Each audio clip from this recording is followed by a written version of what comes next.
We're whining and dining. Hey, everybody. It's episode 15 of Let Us Interrupt You here on Tuesday, January 18th, day after Martin Luther King Day. I am Joseph Olivo. And I am Michael Smith. So we're going to get into some NFL playoff weekend here. Got some stupid glasses on. I thought it would work out. You don't think it's going to work out?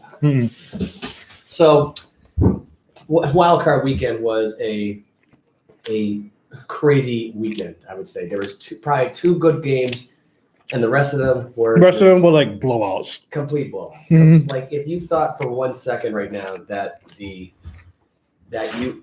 could figure who was going to win right now, it was unpredictable. I mean, these games were unpredictable, total shockers, total, complete shit shows if you're a Patriot fan, which unfortunately I'm a diehard Patriot fan. And also, there was only one game that was like, okay, that's what I expected. Everything else was like, nah. Yeah, I was 2-4 in my final picks for the Wild Card Weekend. So I was wrong with the Raiders, wrong with the Patriots, wrong with the Cardinals, wrong with the Cowboys. I'm a Patriots fan all the way, but honestly, I didn't expect them to win. Boo. But I didn't expect that to. Boo. I didn't expect the game to be that bad for them. Yeah, that was a complete embarrassment, a complete dumpster fire, a complete shit show. So first year rookie QB, we probably might not make it that far, especially with Mac Jones, because Mac Jones is definitely the future of this league, no doubt. I think he is. But there were a lot of games this year where it was like you could have done a lot more. I think there was like 5 or 6 games when he was under 150 yards passing, 200 yards. I think it was. Yeah, I will say that was right around that range. I will say this though about a lot too much conservatism when it comes to these matchups. Here, the Patriots just didn't show up. The defense just didn't show up. And Mac is the one that came out and played really. We were playing in Buffalo. Yeah, I remember the last time we played in Buffalo, we just ran it down their throats. Yeah, so I'm just like, okay, it's playoff time. Well, they're probably not going to do that again because it probably won't even work. Well, the reason why they ran it down their throats is because during the practice, because it was like so cold that day too. Well, it was windy too. You got the wind going 50 miles per hour, and no one figured that Matt was going to make a throw because he couldn't make a throw in practice, so they changed the entire game plan around. Which, granted, New England got the win because of that. It worked. It worked out, but in reality, it wasn't going to work again. It wasn't going to work again, and so they tried passing, and it turned to crap. I don't think it was really on him though. I think the defense. No, it's not really on him. Yeah, the defense was trash. Defense was not showing in that game. 7 drives, 7 touchdowns. First NFL team in NFL history to do that in the playoffs, without punting, without kicking a field goal. That was the story here. This sun is like. Yeah, this is really. Jesus Christ! It's just. I apologize for that. So what did you do with the piece of the cake? I think it blew off. It should be in the front yard. The front yard. Hold on. Jesus Christ. Yeah. Door problems, but like I said, the Patriots, we had rookie QB, Mac Jones. I knew we weren't going to get far, but we got far enough to the point where we got a wild card. So, yeah. You could have waited a couple of months. Now you got that. That looks terrible. Now I'm going to have it painted right away. Just don't touch anything anymore. All right.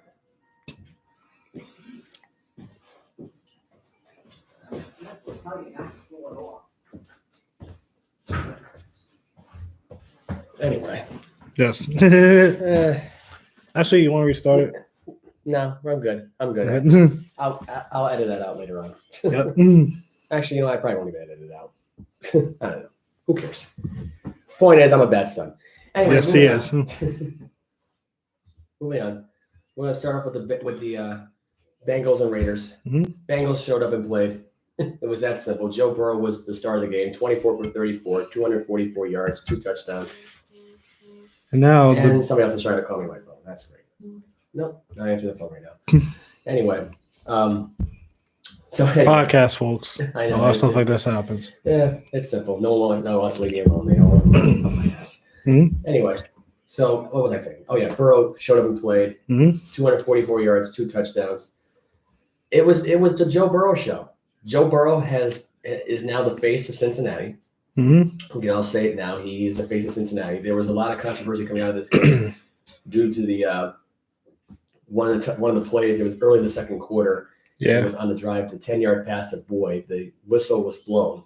Right in the middle of the play. Right in the middle of the play. The ruling is they can't go forward with that. They can't call it a touchdown. They had to redo the play. In this case here, instead they decided, you know what, we'll just give them a touchdown anyway. Who cares? Yeah. So it was 26. I'm guessing they probably blew it because they thought Joe Burrow was out of bounds, which he wasn't. He clearly wasn't. And I think honestly, I think the referee just blew it by accident. They just didn't know what he was doing. I think he just had the whistle in his mouth. And because of this game, that whole officiating crew is not refereeing another game this postseason. Yeah, they are done as of right now. They are officially have been removed from the postseason altogether, which is kind of shocking. I mean, for one mistake here, really, I would be like I would have just fined one of the referees $5,000, $10,000 each, and just call it a day. But the fact they were able to ban them, I think it's like, look, I mean, it's one mistake. Let's not make a big deal about it. But unfortunately, they got banned. Which I'm pretty sure there were a lot of mistakes in officiating in that game. Yeah, they were. Derek Carr, though, was trying his best in this game. He was 29 for 54, 310 yards, 1 touchdown, 1 pick. He did the best he could. He had the 1 touchdown pass to Zay Jones for 14 yards before the end of the half. At that point, it goes, let's just fast forward to the fourth quarter, where they were going for a 4th and goal. Derek Carr is going to try to tie the game up, throw it in the end zone. It was picked off in the end. I forgot who picked it off for the Bengals. I'm trying to remember who it was that picked it up in that last play. Can't remember who picked it up. It was Ungajwe. Oh, no, that's you were talking about. I'm sorry. It was Pratt who picked it up, and that was the win, first time in 31 years, ending the curse. And now we gotta wait for the Lions because officially they have the longest streak. Yeah, but let's be honest, they're gonna have the 100-year curse. That's not gonna happen. It's gonna happen. It's gonna be 100 years before they break that curse. Anyway. So Bengals going to win 26-19. Let's get into the Patriots and Bills game. Now, all I gotta say, I don't want to talk about this one. I would. It was a Mac Jones experiment that kind of worked out, kind of didn't. At the same time, for regular season, it did work out. It did work out in the regular season. So his first postseason game, it was pretty good for his first. He was pretty good, but like those 2 interceptions, I don't even put on him. I put on Nelson Aguilar, and I put the other one on Hunter Henry. I mean, that was you talk about. I'm pretty sure they were both deflected too.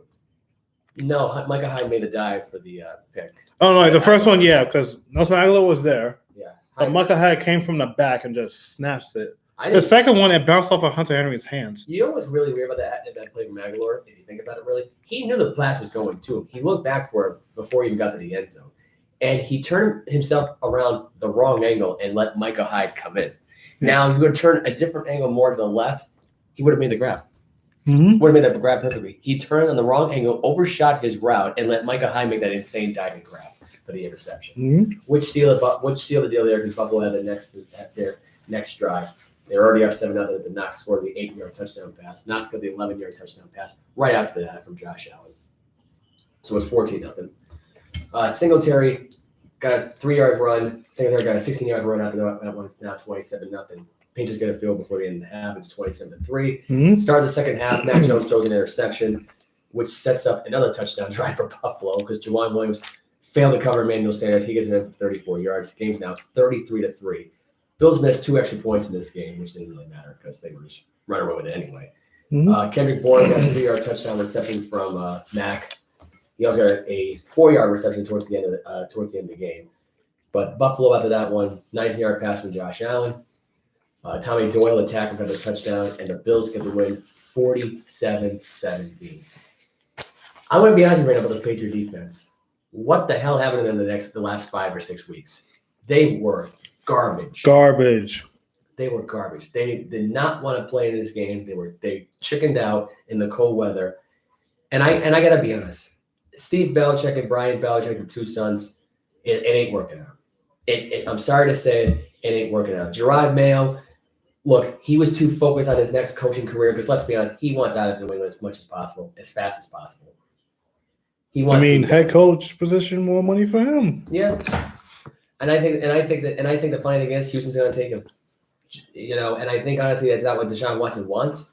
Watson's going to get traded, I think. No, Deshaun Watson wants to play with Brian Flores. Exactly. Originally, he was thinking about going to Miami, but then they fired him for what reason? I have no idea. Because two of the star quarterback cried to ownership and cried to the general manager. No, apparently Okay. Brian Flores said he should have drafted Mac Jones. Yeah. Yeah. And there was an incident where he yelled at him. I mean, shit, he should have. Into a bitch to the ownership and the GM, and that's what happened. Now, Brian Flores could go to Houston, but I just don't see that happening. Because I look at Houston, I say to myself, they don't care. They want Deshaun Watson out of there. The owner hates him now. The GM hates him now. So As of right now, it probably looks like David Mills might be the starter there. yeah. Because honestly, David Mills is your new franchise quarterback. Is he going to be a playoff quarterback team? No. Honestly, David Mills wasn't that bad. He's not bad. He was honestly he was the second best rookie QB behind. He's gonna get Matt. He's gonna get at least 6 or 7 wins the following season. Probably 9 wins the following season. Probably back down to 7. He's gonna be one of those up and down quarterbacks. He might make a Pro Bowl or two. Maybe, who knows, someday. No, he ain't making a Pro Bowl. You never know. It could happen. I doubt it. And I'm saying he could. I'm not saying he's going to do it. I said he could. If he does make a Pro Bowl, I will apologize. Yeah, I see Taylor Heineke making a Pro Bowl before he does. So that's my opinion. Tell Heineke's never gonna make a Pro Bowl. He will. No, he's not. He will. He's the future of Washington. No, he's not. He is. I'm telling you. Watch, Washington's gonna get a new QB this offseason. I'm telling you. It could happen, but I doubt it Tell because Russell wasn't as committed to staying with Seattle now. He already made that report really clear. No, he say Seattle- he's still gonna weigh his options. He's So still weighing his options, but I don't see him in Seattle. with sports nowadays, nothing's 100% guaranteed. I remember a few years ago when Kyrie said he would resign with the Celtics. Look what happened. Wait, who were we resigning with the Celtics? I'm sorry. When Kyrie was on Celtics for the 1 year Oh, or 2 years, yeah. and he said he'd be happy to resign there. Look what happened in the offseason. Well, He left. Well, you want to know what it is? It's Kyrie Irving. You're comparing Kyrie Irving to the so-called Black Jesus of the NBA. Well, in the NBA, basically the players run the NBA. Exactly. The NFL doesn't really. NFL, Players don't really have it running that. Well, NFL only the I think it's star guys. players run. I think that, yeah, it doesn't matter the star players who's running. Yeah. Everyone else is like meh. That is the story. Eagles Bucks. This game was interesting. This was an interesting. That game was what I expected it to be. Yeah. Buccaneers win. Yeah. Phil, yeah, it was interesting for what happened to Brady this game. Brady got sacked 4 times in this game. At one point, Ryan Jensen, the center, got hurt. He came back in the game. Tristan Wirfs got hurt. He did not come back in the game. He had an ankle sprain and left the game. Brady played great first quarter. Meh second quarter. Much better in the third. Meh in the fourth. I mean, what can I say? He connected with Mike Evans, 9 catches, 117 yards for a touchdown. Kayshawn Vaughn got a touchdown in this game. Giovanni Bernard, I believe, got a touchdown in this game, yes, which he did. The Bucs just got an easy one here. They were able to run away with it. Boston Scott got a 34-yard touchdown run for the Eagles. Kenneth Gainwell got a 16-yard pass from Jalen Hurts, and Devonta was able to get a 2-point conversion in the game. All in all, the game was a pretty awesome experience. It was a pretty awesome game. Hurts threw for 258 yards, 1 touchdown, 2 picks. He threw a pick to Shaquille Barrett. He threw a pick to Mike Edwards. Rager in this game I don't know what happened with him. He sucks. I mean, Rager for Philadelphia. He kept muffing so many punts. It was pathetic. Jalen Rager. They waste the fact that the Eagles have Jalen Rager. Then the next pick was Justin Jefferson. Yeah. Imagine that. And he only had 1 catch. Honestly, Devonta Smith. I see Devonta Smith's going to be good. He will be good. But Jalen Rager, he's probably gone. Yeah, I see he's gone. Yeah, Smith had 4 catches for 60 yards in this game. Rager had 1 catch for 2 yards. So there's your story. Dallas Goedert had 6 catches for 92 yards in this game. No touchdowns for him. Gainwell had 5 catches for 49 yards for Philadelphia. As far as the Bucs score goes, let's go to the Bucs score there. Vaughn had 53 yards rushing on 17 carries for a touchdown, and Giovanni Bernard had 13 carries for 44 yards for a touchdown in the game. Gronk had 5 catches for 31 yards. Bernard had 5 catches for 39 yards. Part of the I would say subpar performance, not great, not great performance. Brady held up onto the ball too long in some certain areas. Some players weren't getting open. Surprising, no Le'Veon Bell. Honestly, at the end of the day, these players can play shitty as long as they win. As long as they win, yeah, that's fine. But they gotta play better though in the next game against the Rams, which they got to win Monday night against the Cardinals. We'll talk about that We'll last. talk about that last. Next game. Unfortunately, I was wrong with that pick too. But 49ers and Cowboys. This game. I was wrong with this pick too. I had Dallas winning this one. Me too. I just here's the moral of the story. I'm going to fast forward right to the fourth quarter here. Dak Prescott is by far the biggest tool bag coming out of this entire weekend. How he ran a 20-yard dash. How he actually listened to Mike McCarthy for that play. Yeah. If anything, common sense, you should have audible that play. Passed it. Yeah. It was like what? 14 seconds left. Yeah. He ran. You're on what? Your side of the 50. You run for like what? It was like 10, 12-yard gain to get a first down. Yeah. You got no time to freaking spike it or get a playoff. Yeah. But honestly, in reality, they probably could have. But like you saw when they tried to spot the ball, the ref got in the middle of it. Yeah. Bumped the ball off, and then they couldn't get it off. Well, Which is honestly, that's something they should change. If it's like in the middle, like last few seconds, they should wait till the ref spots the ball and then get the playoff. Because like that is a rule. That's been there for a while. no, but the clock was still going. Well, because the Cowboys had no timeouts, they were still bouncing the play. But I mean, still like when they excuse me, pizza here is good. When you're getting into position, the ball needs to be in position. They're in a rush, but the ball's not in the spot. They have to wait for the ref to come. The clock's still running, but they still have to wait for the ref to come and spot the ball. Yeah. And the clock's still running. Yeah, I agree. Like they should still get time though.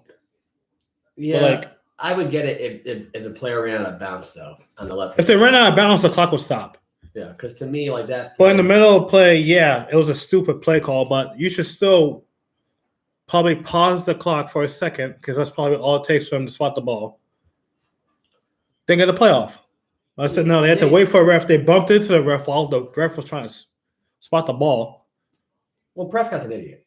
Prescott's an idiot. Mike McCarthy's an idiot still, but like this Dallas that's my Cowboy point team, this Cowboy team's broken. That's all I gotta say. They'll probably win the NFC East next year. Again, They're broken. And as far as getting playoff wins, they shit the bed with it. I mean, but before we get don't ever bet on the Cowboys in the playoffs. But the thing is about the Cowboys. Pick it for one game, maybe don't pick it the next game. Look at all the talent they had. They had 4,000-yard passing Dak Prescott, 1,000-yard rusher in Ezekiel Elliott, 1,000-yard receiver in CeCe Lamb. Yep. A 10-sack player in Micah Parsons, who's definitely a defensive rookie of the year. Yeah. Might be defensive player. I don't know. He could be. And a 10-interception player in Trayvon Diggs. Yep. They got all that talent. Yeah. Just to get bounced in the first round. Imagine that. Trayvon Diggs. They lost to the Niners. Yeah. Lost to a Niner team. I mean, the Niners were actually pretty good this year, but like we all know what's going to happen in offseason no matter what. Jimmy G is going to be gone. Exactly. Trey Lance is going to take over. Yeah. And it'll be slow growing pains. Slow growing pains. Yeah. I mean, unless the defense will be good next year. Unless Trey Lance has a Pat Mahomes type season next year. Yeah. I just don't see that happening. I don't think Lance will be in the MVP of the NFL. I mean, he could be someday, but I doubt it. But like not now. Not now. But yeah, this game started. In the times he did play this season, he has struggled a lot. Yeah. He did struggle a lot. That's true. NFC Wild. This is the So this wild card game started out with Elijah Mitchell running in for 4 yards. Goal got a 52-yard field goal. Goal on kicked a 40-yard field goal this game. Goal was on fire this game, kicking the field goals. Kicking out he's 4 in the game. Also kicking out a 52-yarder at one point. Mari Cooper got a 20-yard touchdown pass from Dak Prescott. Zerline kicked the field goal, and Dak Prescott ran in for 5 yards. The Cowboys had a chance. They went for on fourth down, and this is before that bullcrap thing that happened in the end there. They had one of their 2 possessions here. They were able to try to connect us with Cedric Wilson. Prescott just kind of missed the throw a little bit there. Wilson was trying to dive for it to get the ball, but it was incomplete. We thought game over there, but the 49ers came up short. They had to punt the ball, and then they let the Dak run. I mean, it looked promising. It looked promising there for Prescott, but he screwed it up. And Mike McCarthy screwed it up. A lot of people screwed it up, let's be honest. Yeah. But I think Kellen Moore knew the writing on the wall. He stopped play calling for this offense for a little bit and let Mike McCarthy take it. Because Kellen Moore might get a head coaching job too, which I feel like he deserves. Yeah, Kellen Moore should get another head coaching job. He should. QB coach, offense coordinator. Look at what he's done with Dak. Yeah. Yeah. And honestly, here's my opinion. I think Kellen Moore will be successful somewhere else because this Dallas team is not it. Honestly, not. He has been successful in Dallas. Like, look where they are. They won the division. I know, but what I'm saying is that this Dallas in terms of like long-term success with another team, definitely. Yeah, this Dallas team will shit the bed with any head coach of this. Mike McCarthy just happens to be a simpleton, so that's why he is where he is. Unless you had Aaron Rodgers on your team that could lead on, which you don't have. Yeah. You get what you get. You get what you get if you're Dallas. Yeah. Like I said, the Cowboys are a team. Holy crap! Yeah, it's really windy over here. So Yeah. I just saw a dog fly. Yeah. Yeah, the Cowboys are a team that should be a lot better than what they are. Oh, I agree 100%. Definitely. No question about that. Will they break through one day? They probably will. They probably but like, yeah. They just need to make better decisions. Yeah. So Steelers Chiefs, everybody thought this game would be a sleeper, which it almost ended up being that way. Yeah, but TJ Watt returned a fumble from 26 yards out. It was a weird wildcat play they had going on. Herbert was handed off to I forgot who he handed off to. Was it Williams? I think his name was. Yeah. Then he muffed the ball. TJ Watt recovers it, returns it, scoop and score. Steelers are up 7-0. Jerick McKinnon got a 4-yard pass from Patrick Mahomes later on. And it ended up being a Patrick Mahomes show. He threw for 5 touchdowns in this game for 402 yards and a pick. 48-yard from Travis Kelce. Kelce at one point got into the throwing from the game because he threw a pass to Bryce Pringle for 2 yards out. Steelers were able to get some scores in there as well. He threw 2 touchdowns to Johnson and Washington. That's all Big Ben could have done in this game. But yeah, Mahomes threw a pick in this game. I mean, it was a careless one too because it was right after Herman returned it down to the 23-yard line, and Mahomes just I don't know what he was rolling with this throw. This throw was just a bad throw, bad decision making. I don't know if he was trying to force the Kelce or what he was trying to do, but Kelce stopped. Speaking of bad throws, we'll talk about it in the next game. Oh yeah. I know exactly what you're talking about. But yeah, but other than that, Kansas City ran away with this game. This game was already over by I would say by the second quarter because the Steelers just gave up. I mean, they try to get Big Ben some stats in this game so it wouldn't look as bad as it did. But Big Ben finished with 29 for 44, 215 yards, 2 touchdowns. Mahomes, I was wrong. He threw for 404 yards, so I was 2 yards off. So I said 402, it was 404. My apologies. Kelce had 5 catches for 108 yards and a touchdown. Well, in terms of Big Ben, like this is most likely his last game. A shady and way and he already announced his retirement. A crappy way to go out, but he's had a great career. Yeah, so he already announced his retirement the next day. So he is now a retired quarterback. In my opinion, first ballot Hall of Famer. I mean, it can be debated. I think he'll be in the Hall of Fame. He's going to go be in the Hall of Fame. But it's going to take a little bit. Probably not first ballot. Not first ballot. Maybe second or third. Maybe second. Yeah, I'd say probably second. Most likely second. But other than that, yeah. What if I had to say what Big Ben will probably end up doing, and if I'm just being realistic here, because he's not going to be sitting at home. He might get a coaching gig. He might be one of the coordinators. Or be on ESPN, one or the other. I'm not seeing this as an analyst kind of guy. I'd say maybe a coordinator job, maybe a coaching job. Probably. I'd say maybe a coordinator for the Pittsburgh Steelers next year. Who knows? Watch Kenny Pickett, the Pittsburgh University team, to get drafted. So it's probably not guaranteed that Kenny Pickett will be there. They'll have to trade up to get Kenny Pickett, to be honest. I don't know. He's not really. Is he a first rounder or is he a second rounder? Do you think? I say Kenny Pickett's going to be a first round pick. I can see it. Who's the top QB in this class? I don't think there is one. No, it's because there's Kenny Pickett. There's Matt Corral. Well, he got injured, so his draft stock might plummet. There's Malik Willis from Liberty. He's definitely. He was not. Was he a first rounder to begin with, though? Yeah, he was like the top prospect coming in. Well, yeah. Then he got honestly, not the top prospect that was supposed to be in this draft was Spencer Rattler, but look what happened to him. Well, let's be honest. Was Spencer Rattler ever? See, we're gonna keep debating about this because I don't think this guy is a top draft prospect. I don't know why they keep hyping him up. He's just basically another Julian Edelman like player who will be a wide receiver because he can't make it in this as a quarterback. I'm just being honest. I'm being realistic. I just don't see it. He's built as a wide receiver. He's got the wide receiver look, for God's sakes. He doesn't have a face of a quarterback. He's a face of a wide receiver. He's got a body of a wide receiver. Jesus Christ. That's all I'm saying. Well, like in terms of QBs in this draft, I'm just being honest. Yeah, there's honestly some may be good, some may be bad. There's Corral, there's Malik Willis, there's Pickett, there's Matt Corral. Wait, did I say Corral already? No, you got it. You said Corral fourth. Yeah. There's Corral. There's Desmond Ridder from Cincinnati.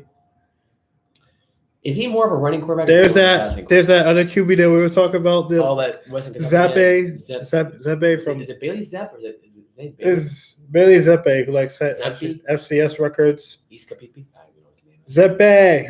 Zippy. Yeah. Zippity doodah. It's like in a way, this is kind of a stacked QB class, but like not all of them will go in the first round. Oh no, yeah, It's a long shot. And in terms of the teams that have a first round pick, yeah. like we see the Texans, they might be in market for a QB, but I don't see them taking a QB with that. I believe that the second overall pick. Second or third, one of those two. Yeah, one of those two. Yeah. And we know like those two DNs, Hutchinson and Thibodeaux, are going. Yeah.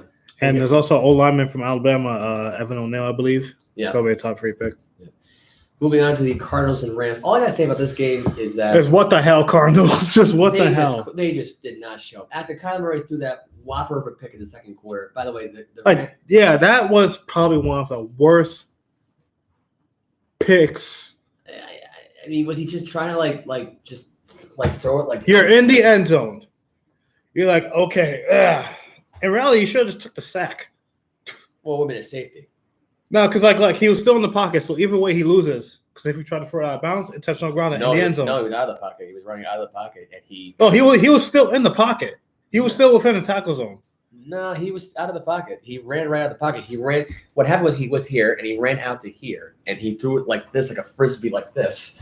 I don't know if he was trying to do a side. Either way, it'd be lose-lose situation, but he would have been better off just taking the safety. Oh yeah, because he threw that up. He didn't even throw it. He like tossed it up. Yeah. At the end, and a Rams cornerback intercepted it right in the end zone. At the end of the day, it was a bad night for the Cardinals. And I gotta be honest, it really was. It was the Matthew. Not really much of the Matthew Stafford show, but it was the Rams, Stafford and Odell Beckham show. It was playoff debuts. It was a defensive show. I hate to clue you. It was all about the defense in this game. They abused Kyler Murray throughout the game. Mm-hmm. They held under 140 yards passing. They got 2 picks from him. Really, it was great time management. I will say that Sean McVay didn't like jump out of his pants, didn't do like a cartwheel or backflip, getting too hyped up and excited. This was the first game where I will say about Sean McVay that he was calm, cool, and collective. Mm-hmm. I enjoyed that. I'm making myself finally. This guy can actually take a chill pill for once and actually and not be like a little kid. And people were right. Trading for Matt Stafford was definitely worth it. Oh, it was. Except Stafford had 2 touchdowns. Don't be wrong. He was 13 for 17 this game, 202 yards. It's not that impressive.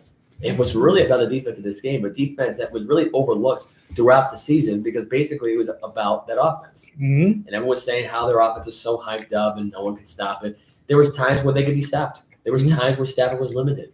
I mean, in this game, this was probably the first game this year where Stafford did so little in this game that it just it was able to be good enough to get a win. And honestly, it was really the Aaron Donald Von Miller show. Mm-hmm. That's what it was. That's all it was in this game. And I'm pretty sure the Rams, all in all right now, if they throw for 200 yards next week, they're not going to win against the Bucs. I'm just being honest. FYI. Matt Stafford has to go off for 400 yards. You think Stafford's going to go off for 400 yards? Well, he has to. Oh, he has to. Oh, yeah, for sure. Yeah. Heck, maybe even 300 will probably get them a win too. But I don't know. Well, you never know. I guess the Bucs. Yeah, it's the Bucs. You're facing top offense, top defense. You're facing and now you're facing them at full strength now. So good luck, Matthew. That's all I gotta say. But this game here, wow, what a complete disappointment of a game. I mean, and even the Manning cast was kind of disappointing. I mean, other than the Rock's interview, it's crazy that a lot of people thought the Cardinals would probably be a Super Bowl favorite. Oh yeah, and they were Super Bowl favorites. Yeah, the Cardinals this year were basically and J.J. Watt made his return. The Cardinals this year were basically like the Steelers last year. They started off hot. Yeah. Then they cooled down for a little bit, and then they got blown right out in the first round. Yeah, that's basically what happened. And will the Cardinals be back in the playoffs next year? I see it. I see it. It's gonna be tough though because I think AJ Green is no longer gonna be a Cardinal. He had 0 catches last night for 0 yards in this game. Yeah. He completely quit on the team, and in reality he was pissed after the game. And I think in reality he's done. He's done as a Cardinal. It's gonna be just the same thing. Kyler Murray and D-Hop next year. Actually, no. Wait, what division is the Cardinals in? They're West. NFC West. Yeah, they're both in the NFC West. The NFC West is pretty stacked. Oh, I know. But I think next year. But I think it'll be tougher now because depending if Russell Wilson stays. If Russell Wilson doesn't stay, all right, there's a chance. Mm-hmm. But in Detroit, that's not even going to start with them. That's in the NFC North. So my bad. That is completely separate, completely different issue. The Niners Yeah. Might be going through some growing pains because they don't have Trey Lance. Yeah, but let me just finish the highlights off here by saying this was a Matthew Stafford show. Mhm. Well, in the first half. It was a Matthew Stafford playoff coming out party. It was a Matthew Stafford show in the first quarter. Because this was his first playoff game. Yeah, it was. No, this is Stafford's fourth playoff game because he's 0-3. Well, his first win. First win, yes, first playoff win. But yeah, he threw a 4-yard pass to Odell. He ran one in. This was Odell's playoff debut. Yep. No, it wasn't Odell's playoff. Wait, no. No, Odell made a playoff with the Giants and lost after that pitcher that he had in Miami. Oh, right. So he's 1-1 in the playoffs. So, yeah. Anyway, so back to that. So it's 21-0. Third quarter, Cooper Kupp 7-yard bang, 28-0. James Carter was able to run it in for 2 yards for the Cardinals, make it 28-8. And that was it. It was field goal fiascos, and at the end of the day, the Rams win 34-11. All I got to say is that A.J. Green quit. The Cardinals quit. The defense quit. I have never seen a bunch of quitters in one game play as badly as they did. And granted, the defense did not play bad in this game. They didn't. You want to know what was bad in this game? The special teams for the Cardinals and the offense for the Cardinals. Mhm. That's what cost me in this game. Kyler Murray was trying to make many plays. He's not following his reads. He was being try-hard the whole game. He was being a try-hard, do-it-all. Especially with that stupid pick. Exactly. That's what Kyler Murray is. He's a try-hard. Hmm. You don't have to try that hard, dude. If you keep yourself from being, loose cannon guy, you'll be fine. But if you're a loose cannon guy, you're risking. You will not be fine. You're not gonna be fine. You're gonna be trash. All the cops. So 34-11, Rams beat the Cardinals. My picks were trash. Last year, I think I only had one loss in the entire wild card week, in the entire playoff run. One. And that was the Ravens-Titans game. Here, I don't know what the hell happened. I don't know. Other than history happening, and I would say the best playoff game in the entire weekend, if I had to go by it was probably the 49ers Cowboys game was the best game. Yeah. I would say that was the best game. The second best game was the Bengals Raiders.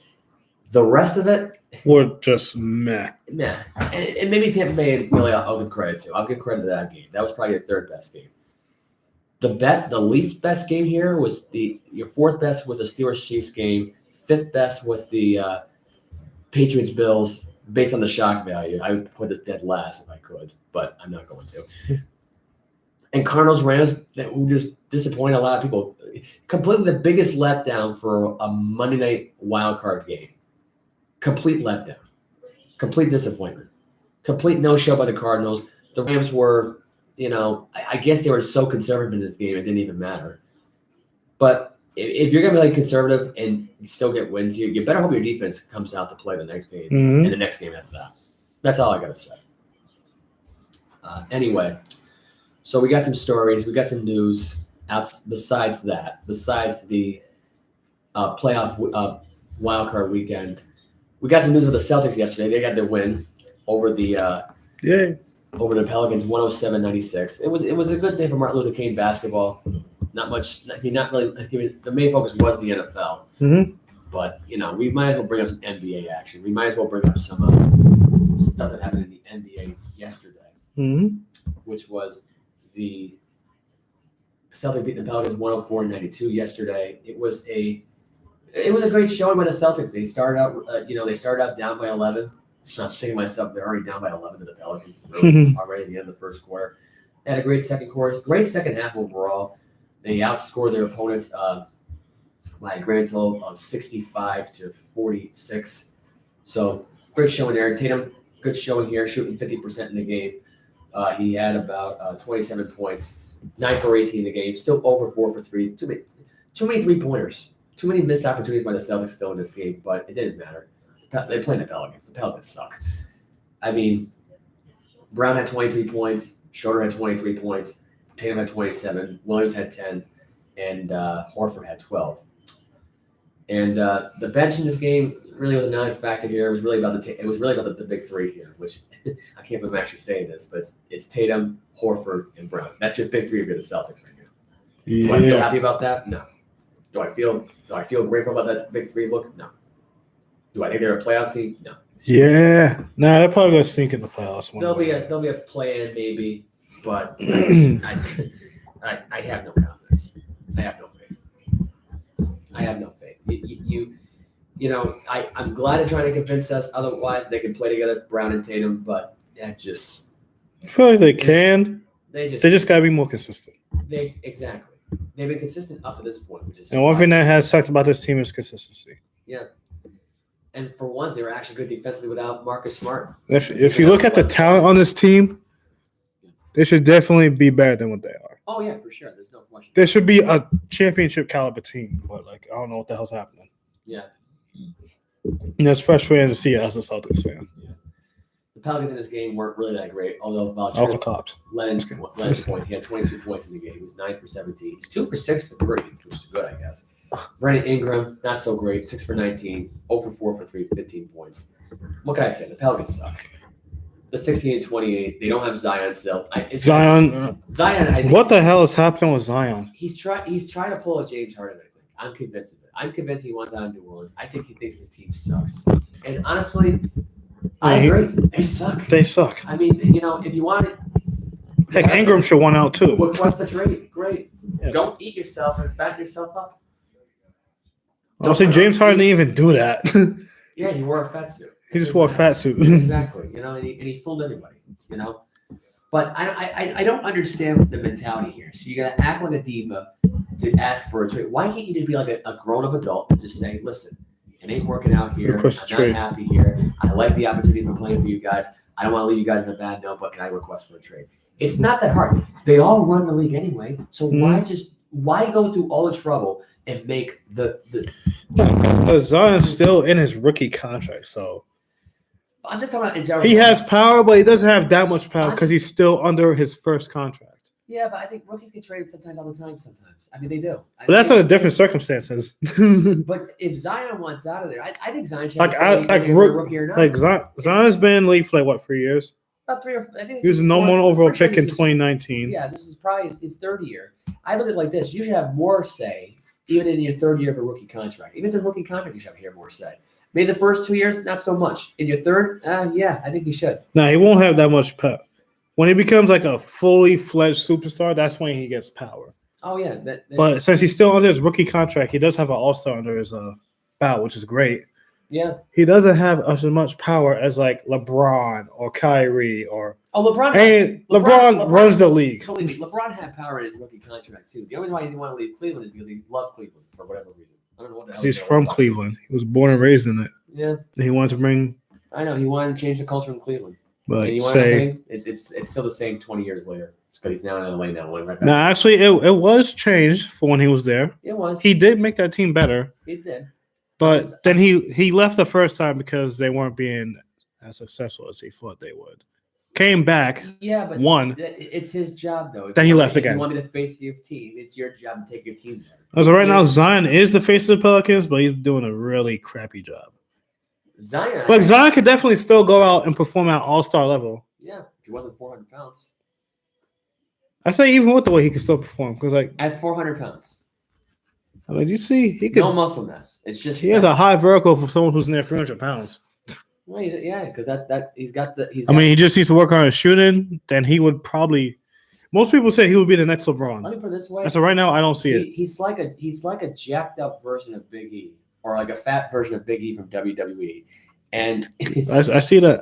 I agree with that. Well, but the difference is Big E's got more muscles and he's got man boobs that are just like pecs, like big giant pecs. Yeah, like are made of steel. And him is it feels like huge. Like Zion is like a Pillsbury boy. Like he's just that's basically what he is. Like it's just there's no other way of excusing it really.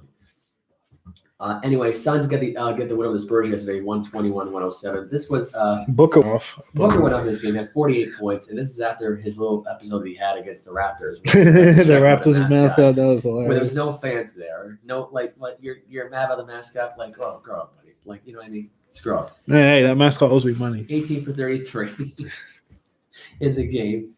He had a pretty good game. He really did. The Spurs, I will say, are just continuing to be mediocre. They're continuing to be useless. Mm-hmm. They're continuing to make Greg Popovich look terrible. In his final days as coaching this team, because I think he's done after this season. I think he is. I think. Overall, Greg Popovich had a great career. He did. First ballot Hall of Famer, no doubt. Oh my God, yes. And one of my all-time. Won multiple championships. Yep. I call that a career. Yeah, I call that a career too.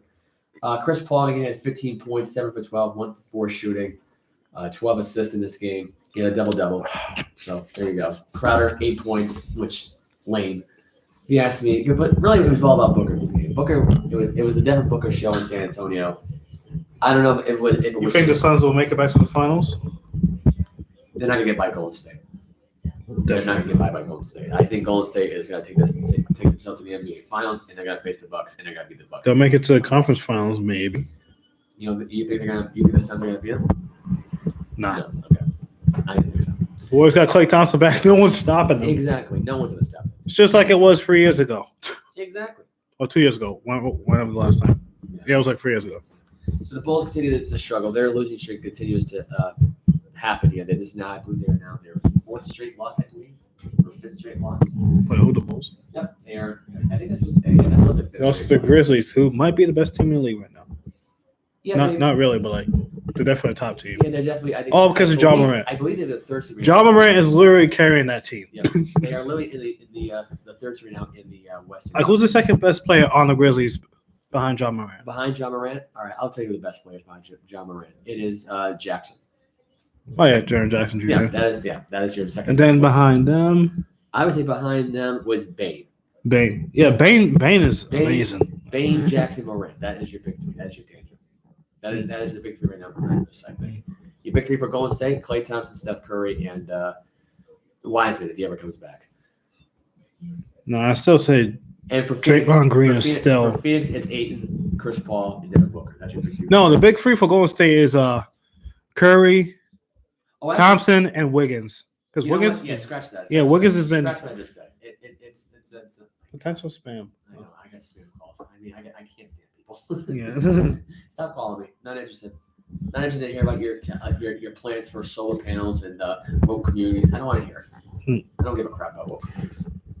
Anyway, so yeah, the big 3 for the Warriors, you're right, is Curry, Wiggins, and Klay Thompson. And who knows? Steph Curry could probably win the NBA Finals MVP this year. Could happen.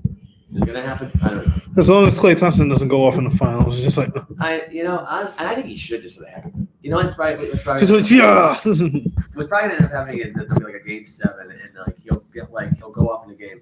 And they're like 60 points goes to Steph Curry. What? Wait, what do you mean? Exactly. It's gonna be like I scored 30 points in every single game this finals, and you give him he only scored 10 points. I'll call the cops. That's the end of that. This is highway robbery. Yes, it is. Anyway, so that's that. That the Bulls. Look, it was nice knowing you. The Bulls are a lot more improved than they have been the past couple of years. Yeah, they're definitely a playoff team, but they're not a finals team.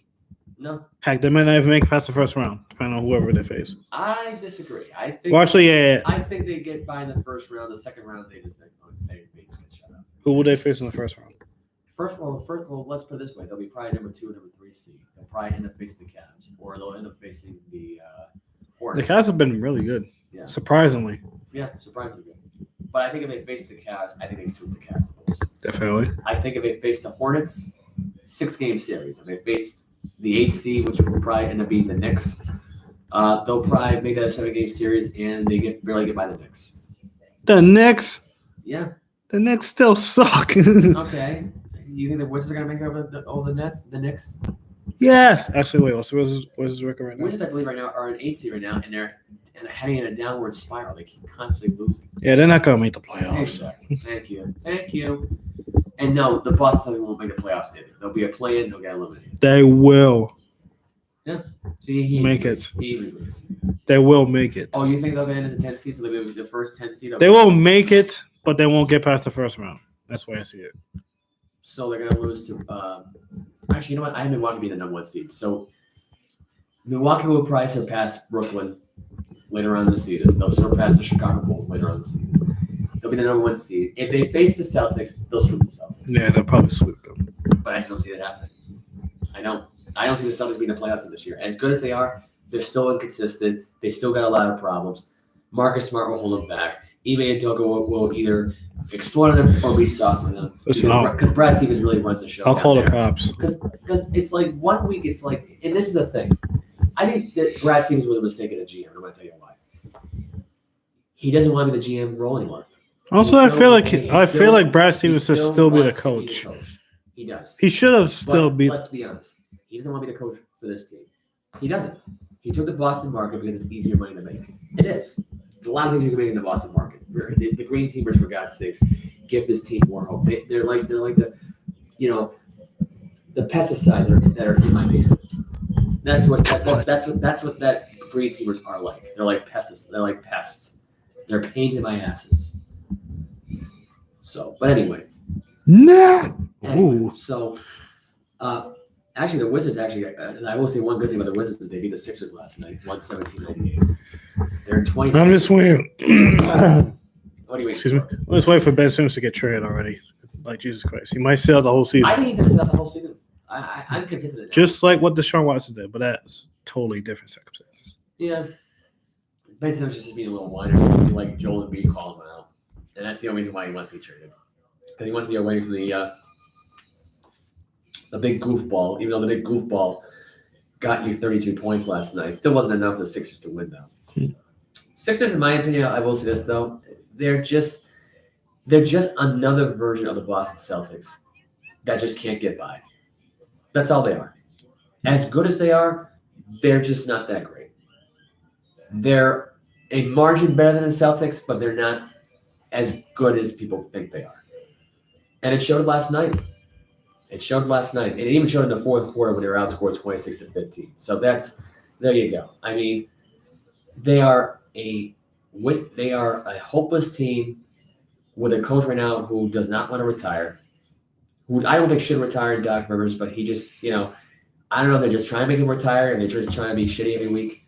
All I know is they've just been a complete crap show. Tobias Harris was 3 for 11, 1 for 2 for 3. He had 7 points in the game. You know how pathetic that sounds? You're 3 for 11. 3 for 11. Give me a break. Show up and play. Show me some effort. Show me something. But it's just another pathetic attempt. It's just another waste of time. So that's that. That's the news on the NBA. I really have nothing else to talk about right now. I mean, although there is we could get into hockey. We could. I wasn't really planning on getting into a hockey take right now, but Tuukka Rask has been back. He's been great for the Bruins. I know I mentioned that the other day. They're playing tonight against the Hurricanes at the Garden. Tomorrow night, the Celtics are at home against the Hornets in the Garden. So tonight is a testament for the Hurricanes. The Hurricanes are 25-8-2. Bruins are 22-11-2. It's a big test because whether or not the Bruins win, that's to be debated at this point. But my opinion is they'll get the win tonight. And they're gonna get all the Boston Bruins fans all hyped up, and they'll be all pumped up. They're like, "Yay, we're gonna go all the way. We got Rask back. He likes being here. Of course he does. His family lives here." And then after that, he's like, "Okay, I'm done with the hockey season." He's not hyped up to play over 100 games of hockey. He just doesn't want to do it. He's basically a guy that wants regular season stats, his fantasy numbers to go up, his contract to go up, his money to go up. His money to go in his pocket, his wife to make love to him. That's it. That's all he cares about. He does not care about winning a Stanley Cup. He feels like he already did it already. Well, guess what? You rode Tim Thomas's coattails. You didn't do it by yourself. In fact, you failed to do it by yourself twice. Once against the Blackhawks, once against the St. Louis Blues. Yes, I got a really good memory. It's unfortunate.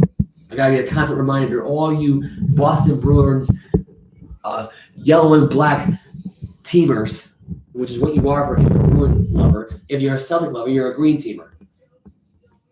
So there you go. There's my rant for the day right now. But I'm going to get my picks right now for the hockey games tonight.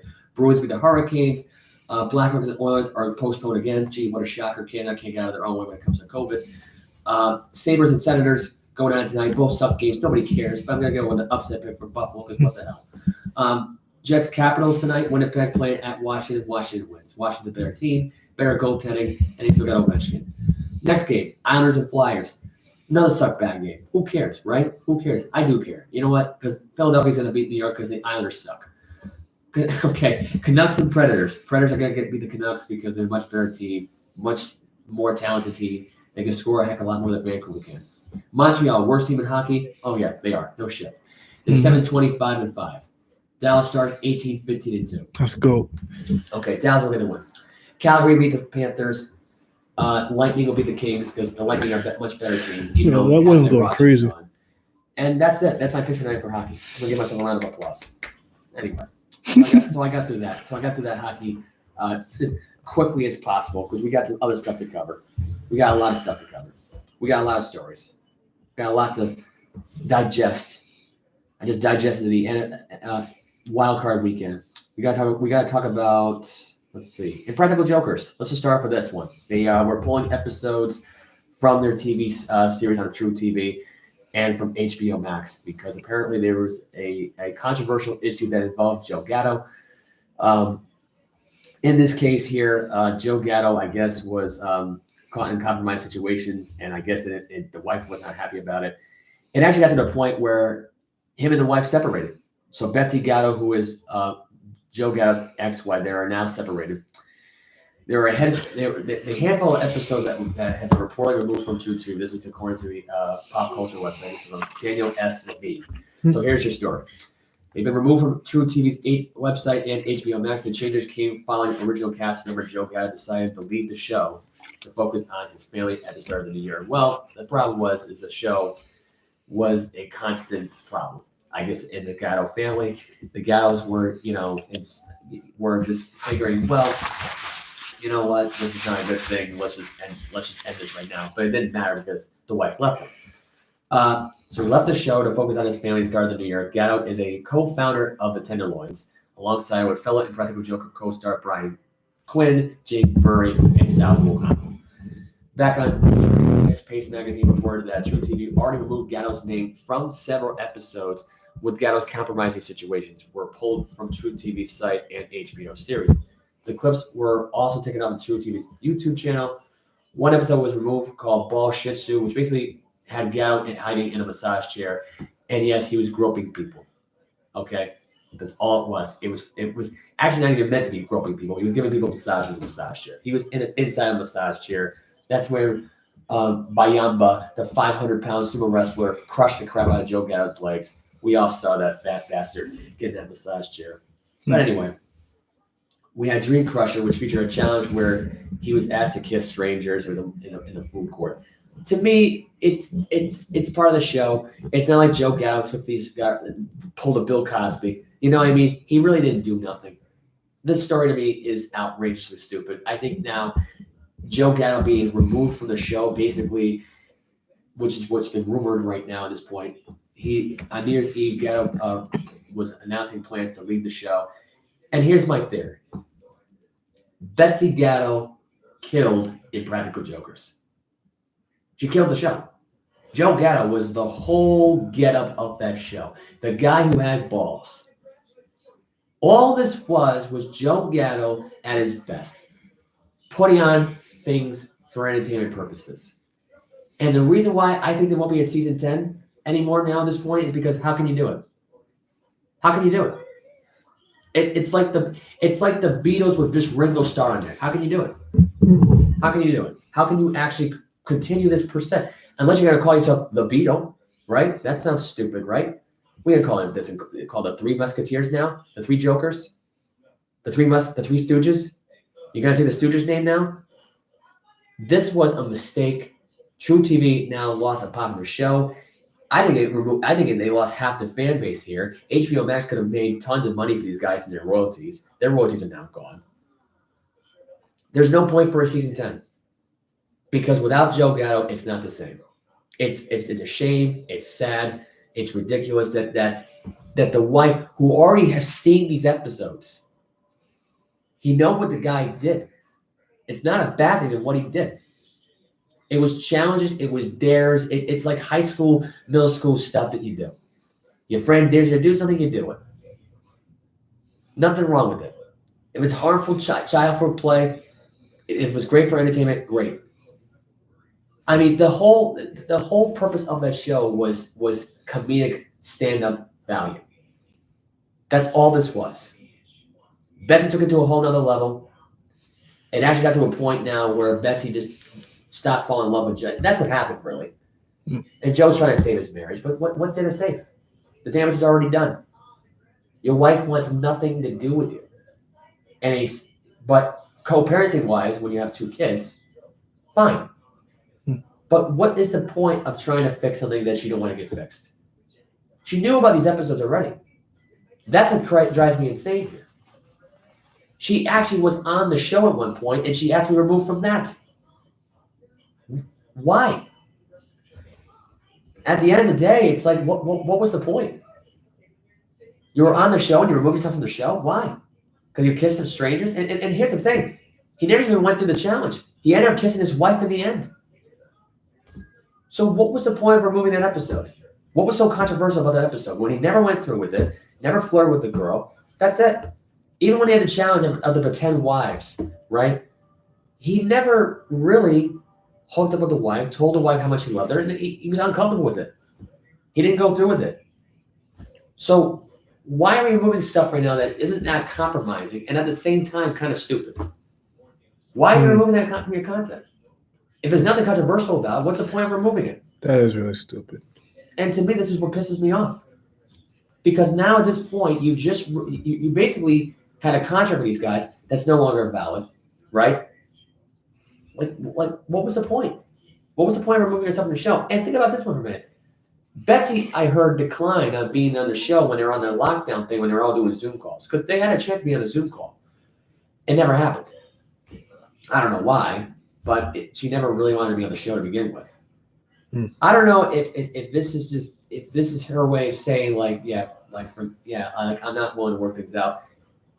Joe removed himself from the show, took some of the episodes off, removed any content that involved any controversy, which, by the way, there was no controversy to remove to begin with.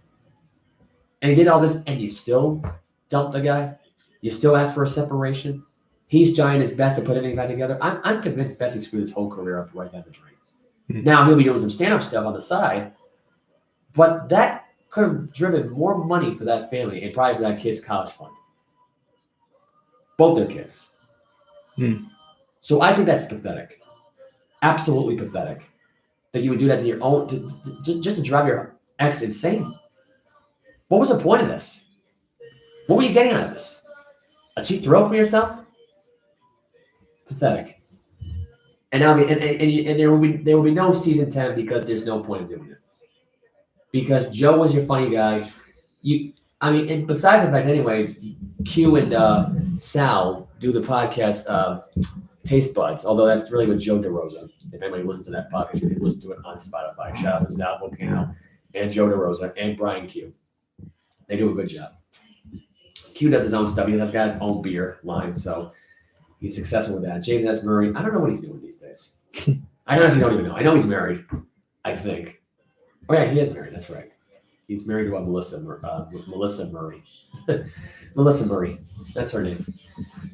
Her name was something else. I think she was Melissa Nicole before as a last name. I can't remember. But I know these days, I don't know what he's doing. I think he's doing stand-up, I believe, too.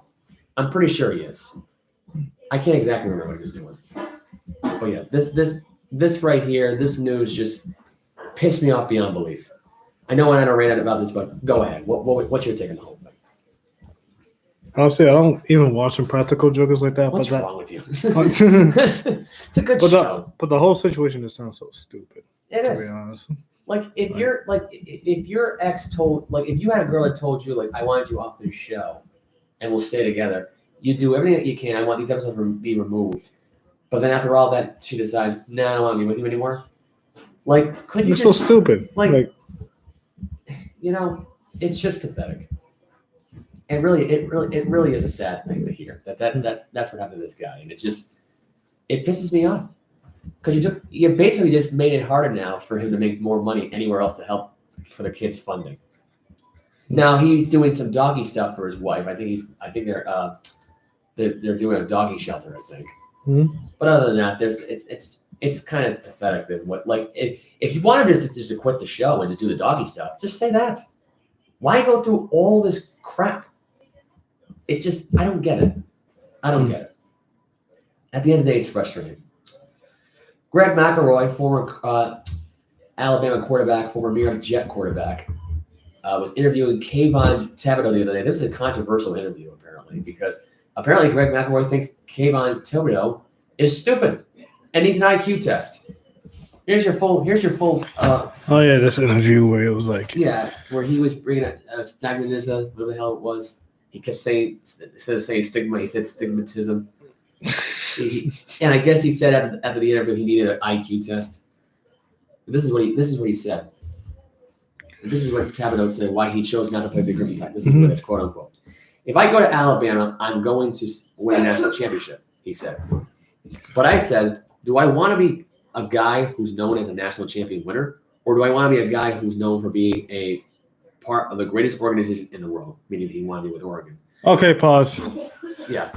So that statement already sounds stupid. Exactly. No, like Alabama's a great organization too. So what the hell? It is. What are you talking about? Here's the thing that really gets me.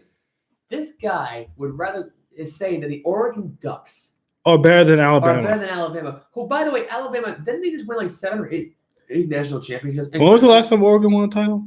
That's what I'm trying to figure out. When was the last time Oregon won a national championship? Having a long time ago. But anyway, Thibodeaux went on to say that he wanted to attend a school with a strong academic reputation. In doing so, however, he ironically used the word stigmatism when he meant to say stigma. So this is continues here. I already hate the stigmatism of football players being dumb jocks. You know what the stigmatism of Alabama? I ate the West Coast. It ate Harvard. Oh, so the last time pause that thought for a minute. They won. The last time they won a championship was in 2011, but that was their only one. That was the only one. So they won the 2002 Oregon Fiesta Bowl, 2012 Rose Bowl, 2013 Fiesta Bowl. Well, I'm talking about national championship. I'm not talking about like random bowl games.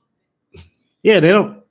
And they didn't win in 2011. They lost in the BCS title game at Auburn. If you remember, at Cam Newton. Yeah, they don't have a national championship. So. They don't. So what's he saying that Oregon's the greatest? Yeah. So McElroy, who played for. Also, I feel like even if he went to Alabama, he still would have the same production. Yeah. Still be there. Still be projected as a top pick. Yeah. So the SEC analyst fired back with a heated response on Thursday on his radio show. He says he doesn't like the stigma that athletes are dumb jocks, but he sounds like a dumb jock. Great fire by Greg Mcleroy, man. Great fire. Shots fired. I didn't realize that Duke, Vanderbilt, Northwestern were on the West Coast. I think it's relative, so maybe that's the West for somebody. But I wouldn't necessarily consider those schools to be West Coast. If he'd like to take an IQ test, I'm available. I mean, honestly. If he'd like to take the Wonderlic test, I'm available. Honestly, yeah, McElroy. Yeah, he is coming at him, but he has a point because I know what Thibodeaux said was so stupid. As a proud graduate with multiple degrees from Alabama, I will put my degree up against his any day of the week. Let me tell you something. Does Thibodeaux even have a degree? Thibodeaux has got to be the dumbest person alive today. To really think that any school is better than Alabama. I'm afraid now that he will never live this down. When he gets in the press conference in the NFL, he better be ready to answer these questions. And he can't be stupid with these questions. See, at the end of the day, for NFL, you're not looked at what you could do. You looked at how you could play. So I know, but writers can be such and memorize a playbook, but a playbook is a lot different from. Yeah, but he might get a dumb jock. He might not even remember how the playbook for most of the NFL teams might be. So who knows? Yeah. And I'm just saying, the guy did not look good here. When you want to make a good impression on your speaking ability and being the face of a franchise, that's not how to do it. That's what Thibodeaux's trying to do. It ain't the right way of doing it, man. You've got he's trying to sound smart, but came out in the dumbest way possible. Yeah. So this is just news that just came in just now. This came in, and this is just being reported. Representative Jim Langevin will not seek re-election in the 2022 year in Congress. So this guy's been in office around for a very long time. He's not seeking re-election right now in the 2022 year in Congress. So that's really a shock to me. I thought this guy was going to be there for a little bit longer, but I guess not. See, I love the state, but he's not. But he's done with politics, which I think we all are done with politics at this point. We're all done with science. We're all done with politics. So that's my little news breaker that just came on my phone. I hate politics in general. I just hate it too. I never talk about it. I know, but that was just reported. I think I'm just reading what was reported on my phone. No, favorite phone. Yeah. By the way, No, it is a crappy phone. it's better than your phone. The heck? Well, I know. I'm kidding. I love this flip phone. I do. Anyway, there's some more Hello. news right now on Steve Harvey saying he's very uncomfortable with Michael B. Jordan pick of himself and his daughter. So Michael B. Jordan had a picture with Steve Harvey's daughter, Lori. Lori, by the way, have you seen her? Wait, what? She is a smoking hot girl, this girl. Steve Harvey's daughter. I guess Michael, I don't know. Well, I don't think I was. I'm about to look it up. Yeah, she. So Steve Harvey is still very worried. This is a report that was brought out today by Rachel McRady on the ET News. Wait, which one? Lori? Yeah, Lori Harvey. So he was in Lori Harvey's romance with Michael B. Jordan. In a funny sneak peek clip for Steve's appearance on Tuesday's The Ellen DeGeneres Show, he has shown a recent. Wait, she's adopted? What the hell? Yeah, they are adopted. Yeah, of the sexy couple.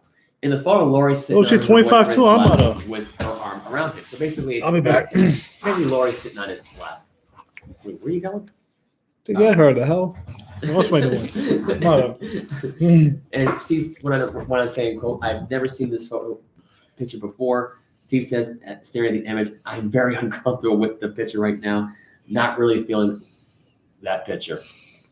And if anybody doesn't know what the picture looks like, we can go look at it on Instagram. It is basically her sitting on Michael B. Jordan's lap. I don't know what really, you're that uncomfortable. She's a grown adult. Wake up and smell the coffee, Steve Harvey. They're a couple. They're a couple. They're in love. What is so uncomfortable about that? It's not like the daughter right now going on there right now, and you're sitting on your wife's lap. You know what I mean? Stop it. Grow up, Steve Harvey. I love you, but grow up. I mean, it's such a weird story because I'm thinking to myself, it's like, okay. Oh, Michael B. Jordan's 34 years old. Yeah, he's 34 years old. He doesn't look it. No, I thought he was. I thought he was like 27, 28 or something like that. He goes on to share that Michael spent his second Christmas with the Harvey family, and he went on to get big gifts for them for his potential future in-laws. When asked if the Black Panther star is a good gift giver, Steve says, "Hell yeah! Oh hell yeah, he is. Oh hell yeah!" Yeah. That's why I like him. But I don't get like why would you if you like him? What was uncomfortable about seeing that photo of your daughter sitting on his lap? And Lori, who I think, how old is Lori Harvey? I wonder. She's 25. Okay, she's 25 and he's 34. Okay, they're grown adults. They could. They're grown adults. Yes. If this was like a 17-year-old and 33-year-old, okay, that'll be a whole lot. The girl's 25 years old. She chose that life. Do you know how many people I know? The guy. They've been together for a long time. So honestly, no, haven't they been together for like a year or something? Yeah, something like a year can be a long time to some people, especially with this COVID thing. I mean, exactly. I mean, really. Let's be real. How long have Michael? I think they started dating in 2020. I'm pretty sure that was like 2 years, 3 years, maybe. I thought I could be wrong. Jordan. Okay. But anyway. And how have you been? That's together? the story here. I just think I think the whole thing is ridiculous. That Steve Harvey. Yeah, they've basically been together for like a year and a half at this point. Okay. November 2020 is when they first met. So that's the story there with Michael B. Jordan. Michael B. Jordan apparently Steve Harvey don't like it when you have his daughter sitting on your lap. So Hey, what's wrong with that? What She's a grown woman. To me, it's like if Michael B. Jordan's a grown man. It's like Does Michael B. Jordan have any kids? I believe. I don't know actually. I'm not sure. I'm not sure. I am not sure actually. I'm not sure about that at all. We got to do the IQ test. We got through. Let's get to have kids. Let's move on from Michael B. Jordan. If you find out about the kid thing, let me know. I will move on by saying that Michael. Not that Michael Jordan. It showed. I don't think he. I don't know. Does it say he had kids? No, he doesn't. I don't think he has any kids. Wow. Has left me with guy. Yeah, he doesn't have any kids. Mid-30s. He doesn't have kids yet. Well, I guess Lori will be. Might be soon, depending on could be the baby how mom. long. Could be Lori Harvey. Could be me. Could be a grandfather. Who knows?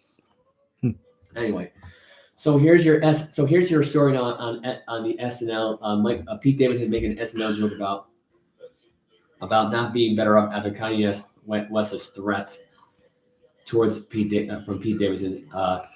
This is what was. I think. Can I get the quote on this freaking phone? I don't think I can. I'm not gonna be able to get not gonna be able to get the whole thing on here. Mm-hmm. Oh, at least I'm trying to. And the thing right now is frozen. Great. Oh, here we go. Oh, I'll go frozen. Yeah, my phone got frozen. So yeah. So the time. So it starts out by him saying, "quote The time has come. You are ready," Pete said while using a voice box on the SNL skit from January 15th. In the skit, co-star James Austin Johnson portrayed as President Joe Biden at a press conference, while Pete's version of Biden 79 from an alternate universe crashed the address. Pete's character continued, "I am Joe Biden from the real universe. Byron. The timeline you are all living in is about to collapse. You see it was created as a joke that started in 2016 when the Chicago Cubs won the World Series. Now it's spiraled out of control and could explode at any minute." After Pete Biden made his announcement, he took questions from reporters. One asked, "What about the rest of us? Are we okay in the real world?" And he's like, "Everyone on Earth is better off in the real world except one man named Pete Davison." Pete Biden joked, "Your world is maybe more fun for him." Jesus Christ.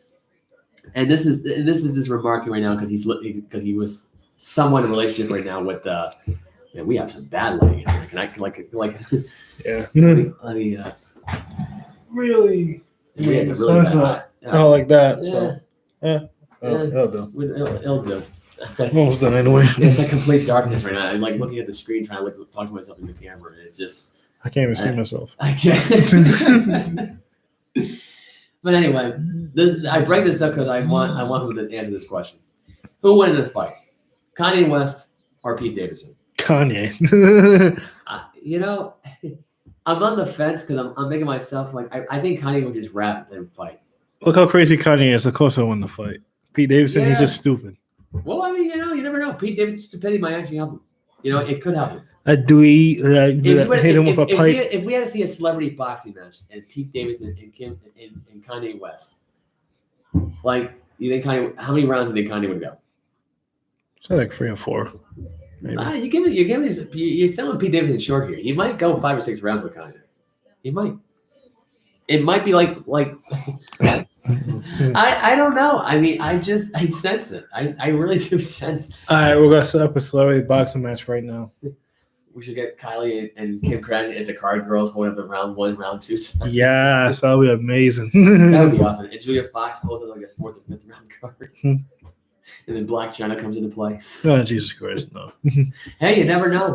Not Black China. They don't want. Well, they might get the Kardashian girls to do it. Who the hell knows? They might have Courtney, Chloe do it. They probably even Black China. Who the hell knows? Let's not get Black China involved. You never know. No, let's not get her involved. I know she is a little. She is the definition of a nutcase. Oh, she is the nutcase. She is the nut in certified insane nutcase. Mm-hmm. She basically used Rob, I think it is. Yeah. Just for child support. Yeah, it just I don't know. It's like let's not get her involved. Let's not. No. So anyway, who's I don't know if anyone heard about the news, but this happened back yesterday. Kevin Durant sprained his MCL. He's going to be exiting this 4 to 6 weeks for the Brooklyn Nets. Everyone getting injured. Yeah, it seems to be the common theme here now with Kevin Durant now at this point. Like he's just he's injury prone now. Injury prone, which is really scary. Wants to rest, wants to sit, wants to somewhat play. Not really play, but play anyway. I mean, I don't know. The Brooklyn Nets are they a full-time NBA team or are they a part-time NBA team? I feel like that's. What do you mean? No, but here's my thing. What do you mean, like if they're full-time or part-time? Well, every NBA team is a full-time NBA team. No, I know. But the way this team functions, I don't think they're putting their full effort into it. I don't think they're. I mean, look. The first few weeks ago, they didn't even. He's a part-time. They had to sign a whole bunch of players. Is a part-time player. They had to sign a whole bunch of players to 10-day contracts and stuff. They got 10-day contracts. I mean, it's just they're not a full-time basketball team. They're more like a part-time basketball team. Look at LeBron James. He's not even a full-time basketball player anymore, and he should be. No, so you mean the players, not the team? The team functions like it's part-time work, though. So the players function like they're part-time. Right, the players do. But no matter what, the team is full-time. No, I know. I should have. Yes. Phrased that. You should have rephrased that a lot better. It's just so hard to see in here. There's no. I can't even see my face. Hold on. Let me all I see is my teeth. Let me fix the lighting. Yeah, but like 4:41 in the afternoon. It's too early for this crap. All the COVID cases, etc. There's been so many 10-day contracts being thrown around lately. Ridiculous. It really is ridiculous. Anyway, but yeah, Kevin Durant expected to miss 4 to 6 weeks. Is going to impact the Nets? Probably. I doubt it. But, They still got Kyrie and Harden, so that should be. yeah, Kyrie part-time now. Anyway, Kyrie's a part-time, yeah. anyway, so back to an unsports topic related. We have Ryan Reynolds, who could possibly lose everything with his marriage to Blake Lively, allegedly in jeopardy. This was a report right now coming from Designer Central. This came out a few days ago. So here is the story. So here is the full scoop of the story. I first read this and I couldn't actually believe this actually was a potentially being the dog outside is barking. Yep, the doggy. I don't know if you guys neighbors. heard that on the mic. I doubt that you did. If you're hearing a little background noise of a dog barking, it is my neighbor's dog who knows that I'm home, knows I play with him often, and he won't stop barking until I come outside and play with him. And unfortunately, I'm doing the show, so he's gonna have to wait. But anyway, Ryan Reynolds could lose everything with marriage to Blake Lively, allegedly in jeopardy. Latest gossip says. Here's the. I'm trying to get to the full story here, but it's only giving me like a preview. But here we go. This is from Celebrity Gossip. So are Ryan Reynolds and Blake Lively struggling to strike a work-home life balance? One tabloid claims the couple's respective careers have cut into the time they are able to spend together with their 3 daughters. Here's the latest gossip right now about Ryan Reynolds and Blake Lively's marriage. The latest different edition of Life and Style reports that Ryan Reynolds and Blake Lively's old routine just isn't working anymore. While the power of couple previously took turns in starring in movies so the other could stay home with their kids, they never seem to spend any time together anymore. But Reynolds recently decided that enough is enough, and it's time for him to take some time away from acting. So he did his part, of course. He cut his back from acting. Okay. The Deadpool star recently announced on Instagram that he was taking a little sabbatical from movie making, adding, "I don't want to miss time with my kids." One source says it's actually about saving his marriage to Lively. Their 9-year marriage is in jeopardy. They've grown further and further apart, and inside dishes. That's what it says. Oh, I never knew that. They could lose everything. They're fighting for their marriage and are committed to spending more time together, as the family the tipster concludes. It is no secret that Ryan Reynolds was married to Scarlett Johansson. I never knew that. What? No, Ryan Reynolds used to be married to Scarlett He Johansson. used to be married to Scarlett Johansson. Yeah, that I didn't know that. Yeah. It is no secret that Ryan Reynolds. I thought he was saying he's in a double marriage, like he's married to Leslie and Scarlett Johansson. Imagine living a double life, living married. Scarlett Johansson's married to Awesome. Colin Jost. That'd be an awesome. I know. That'd be an awesome lifestyle. They have like 2 Sorry, kids. Colin. We didn't mean to stir up dirt. We didn't mean to stir up dirt about your girl being possibly married to Ryan Reynolds again. Anyway, I mean, I'd marry Scarlett Johansson. I would marry her too. It is no secret. I'd marry Blake Lively too. Get out of here. It is no secret that the busiest actor in Hollywood is Ryan Reynolds, according to Break out with her. That's good. Reynolds already has a half a dozen projects down the pipeline, and the year has only just begun. That being said, we have absolutely no reason to believe that Reynolds and Blake Lively's marriage is or even was in jeopardy.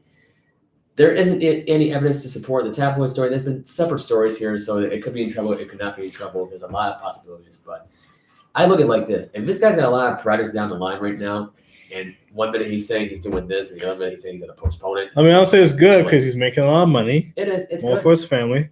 But Yeah. honestly, there is time you got to spend time with your family. Like I think he does. he definitely does, but he doesn't get a lot of time because of how busy he is. I think so. And if the family wants to go on the set with him sometimes and watch him on the set, I mean, go for that too. But it's like after a while, it's like okay, like enough's enough. It gets tiring. You gotta take a break from the projects, dude. Relax. Get a whole year. So don't worry about it. Anyway, so we got through those 2 stories. I was going to talk about Anthony Fauci today. My friend told me not to talk about Anthony Fauci, although I did find out his financial records. But you want to get into that or no? Wait, what? Sorry. Who are you texting? No, I was texting a friend. That was I was going to say some stuff. I'm thinking to myself like, so we want to talk about Celebrities. So you want to talk about Honestly, I try not to focus on celebrities last because I feel like that's like none of my business. Whatever they do is whatever they do.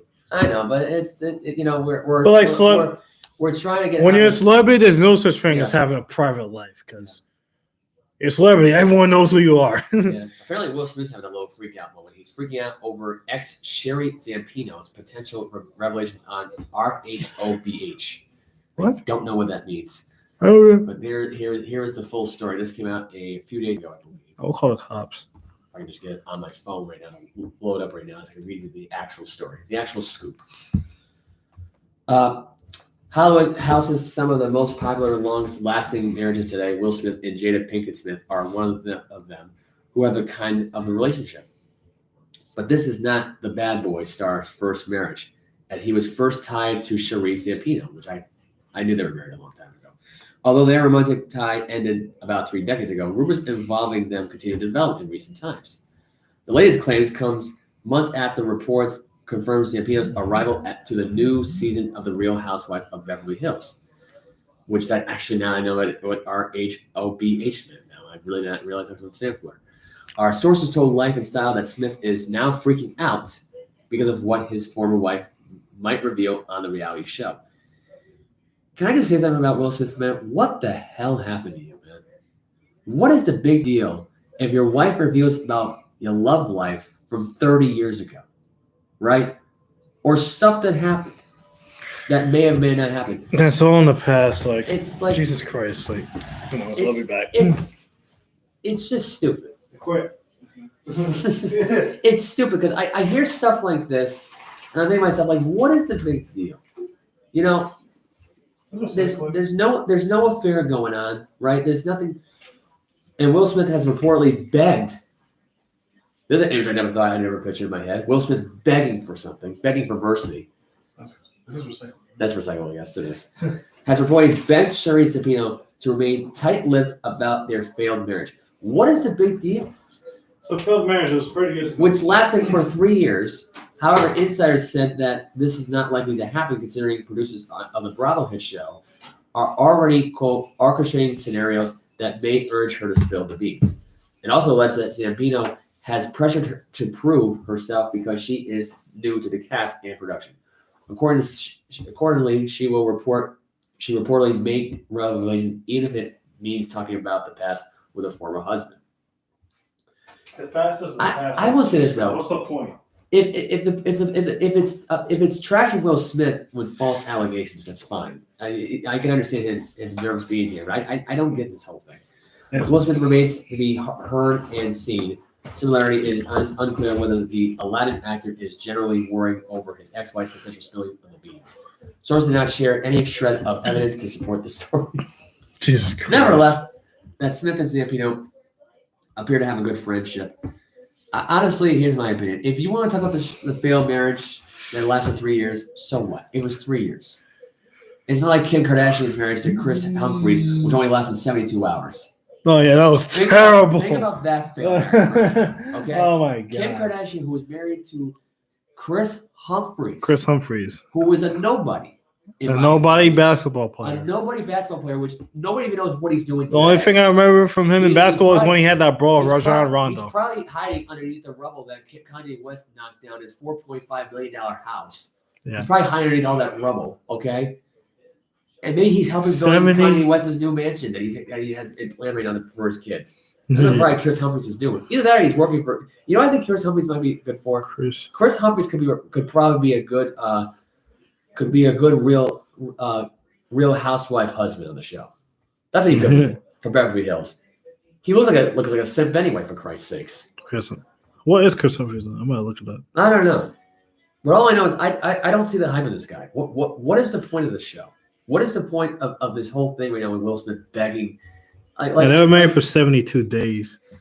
Like, I'm thinking to myself right now, like when I first read this article, I'm thinking to myself, like, this can't be a real story. Sources did not share any shred of evidence that support that story. According to it is the narrative that is more of speculation than a fact. So there's speculation, there's rumors around that Will Smith is begging for something. Will Smith's not a beggar.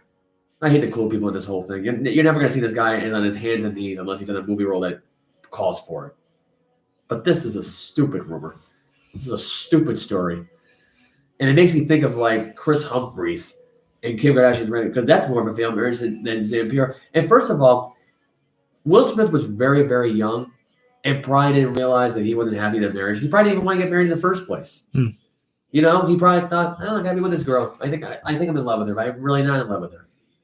I don't get the logic here of what this big deal was. If Will Smith truly felt this way, and this story would never have gone out. This is according to Entertainment Tonight right now. This is I'm not sure who this is written by really. Yeah, there's like no up there on Chris Humphries. That man just fell off the face of the earth. He's nowhere to be found. Huh? Shows nothing. Chris yeah. Humphries. Wow. Sorry, Chris. I guess everybody hates Chris apparently. Literally. That's been a new show now, except for just Chris Humphries. Chris Humphries. Everybody hates Chris Humphries. It looks like he retired from the NBA just because of that. God, yeah. You talk about a guy that really just nobody cares about anymore. Oh wow! Someone else has popped up. Tate Martell has officially retired from football. What? Yeah. This just happened recently? I see on an Instagram post. He apparently just retired from football. How long ago was that posted? 15 minutes ago. Well, there's your breaking news for you. Tate Martell. Many people had him pegged as the future of college football, a future Heisman. Never worked out at all. Oh, my God. He was at 3 different schools, Ohio State, Miami, and UNLV.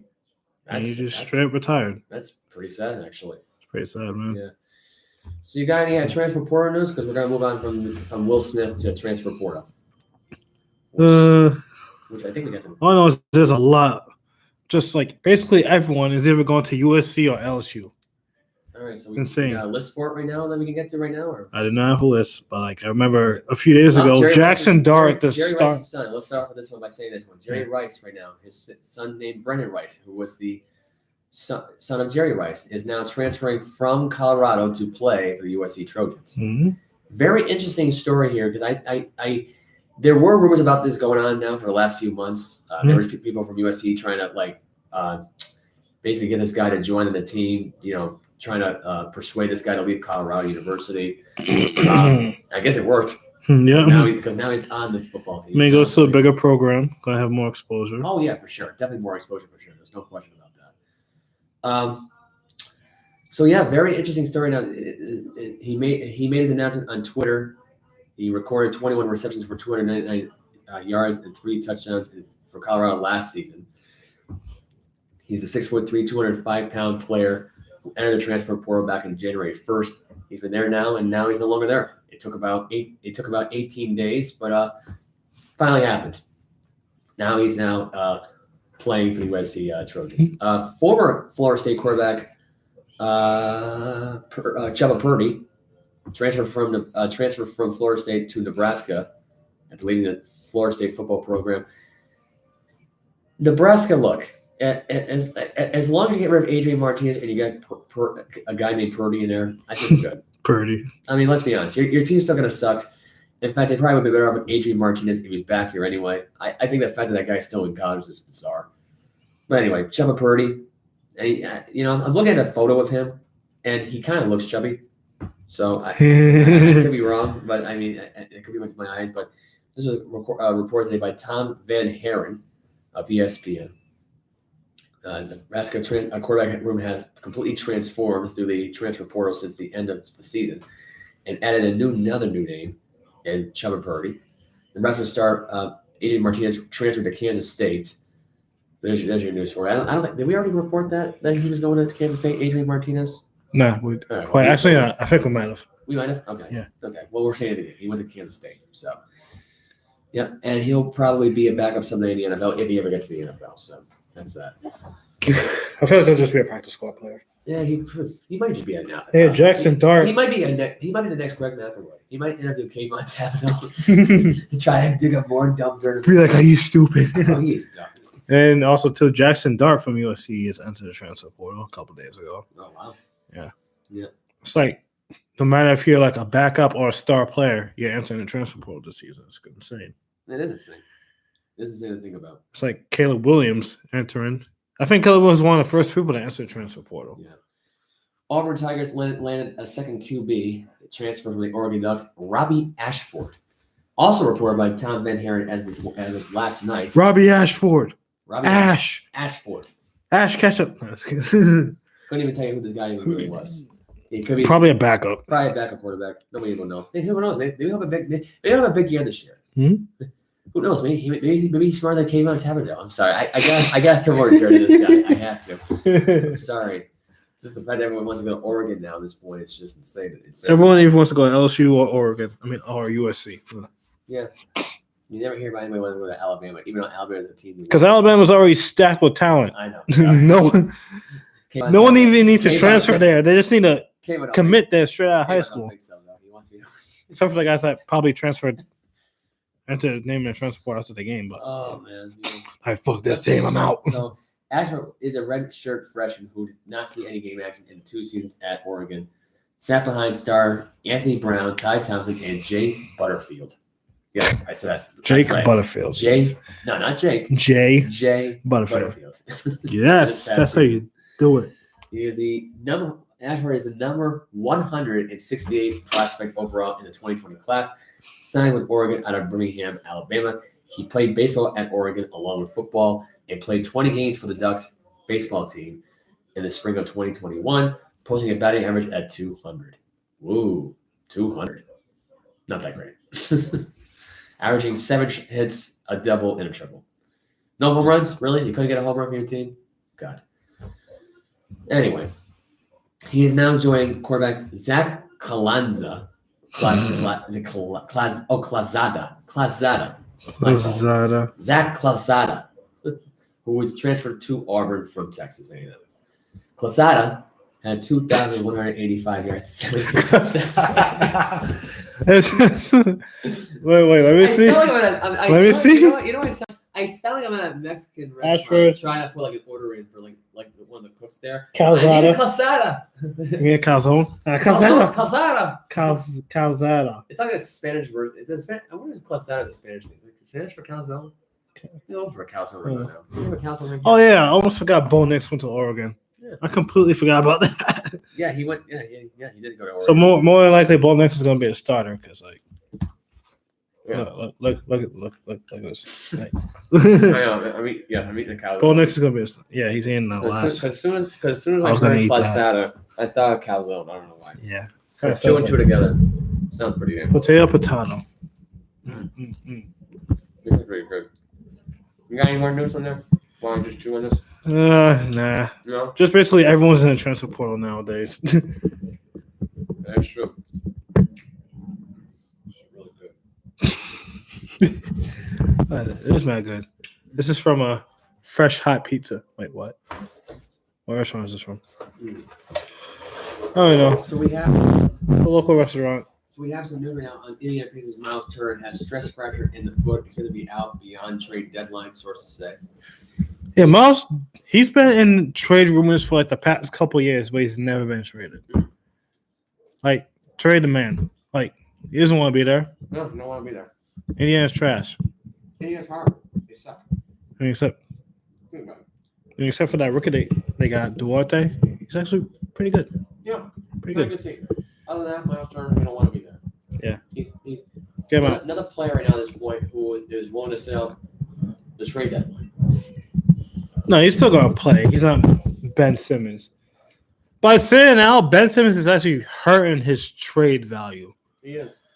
I don't think he realizes that, but he is. Because he's a baby and just. And the stress pressure right now for Miles Turner is. He can't handle the pressure of playing in Philly. I mean, Joel Embiid can.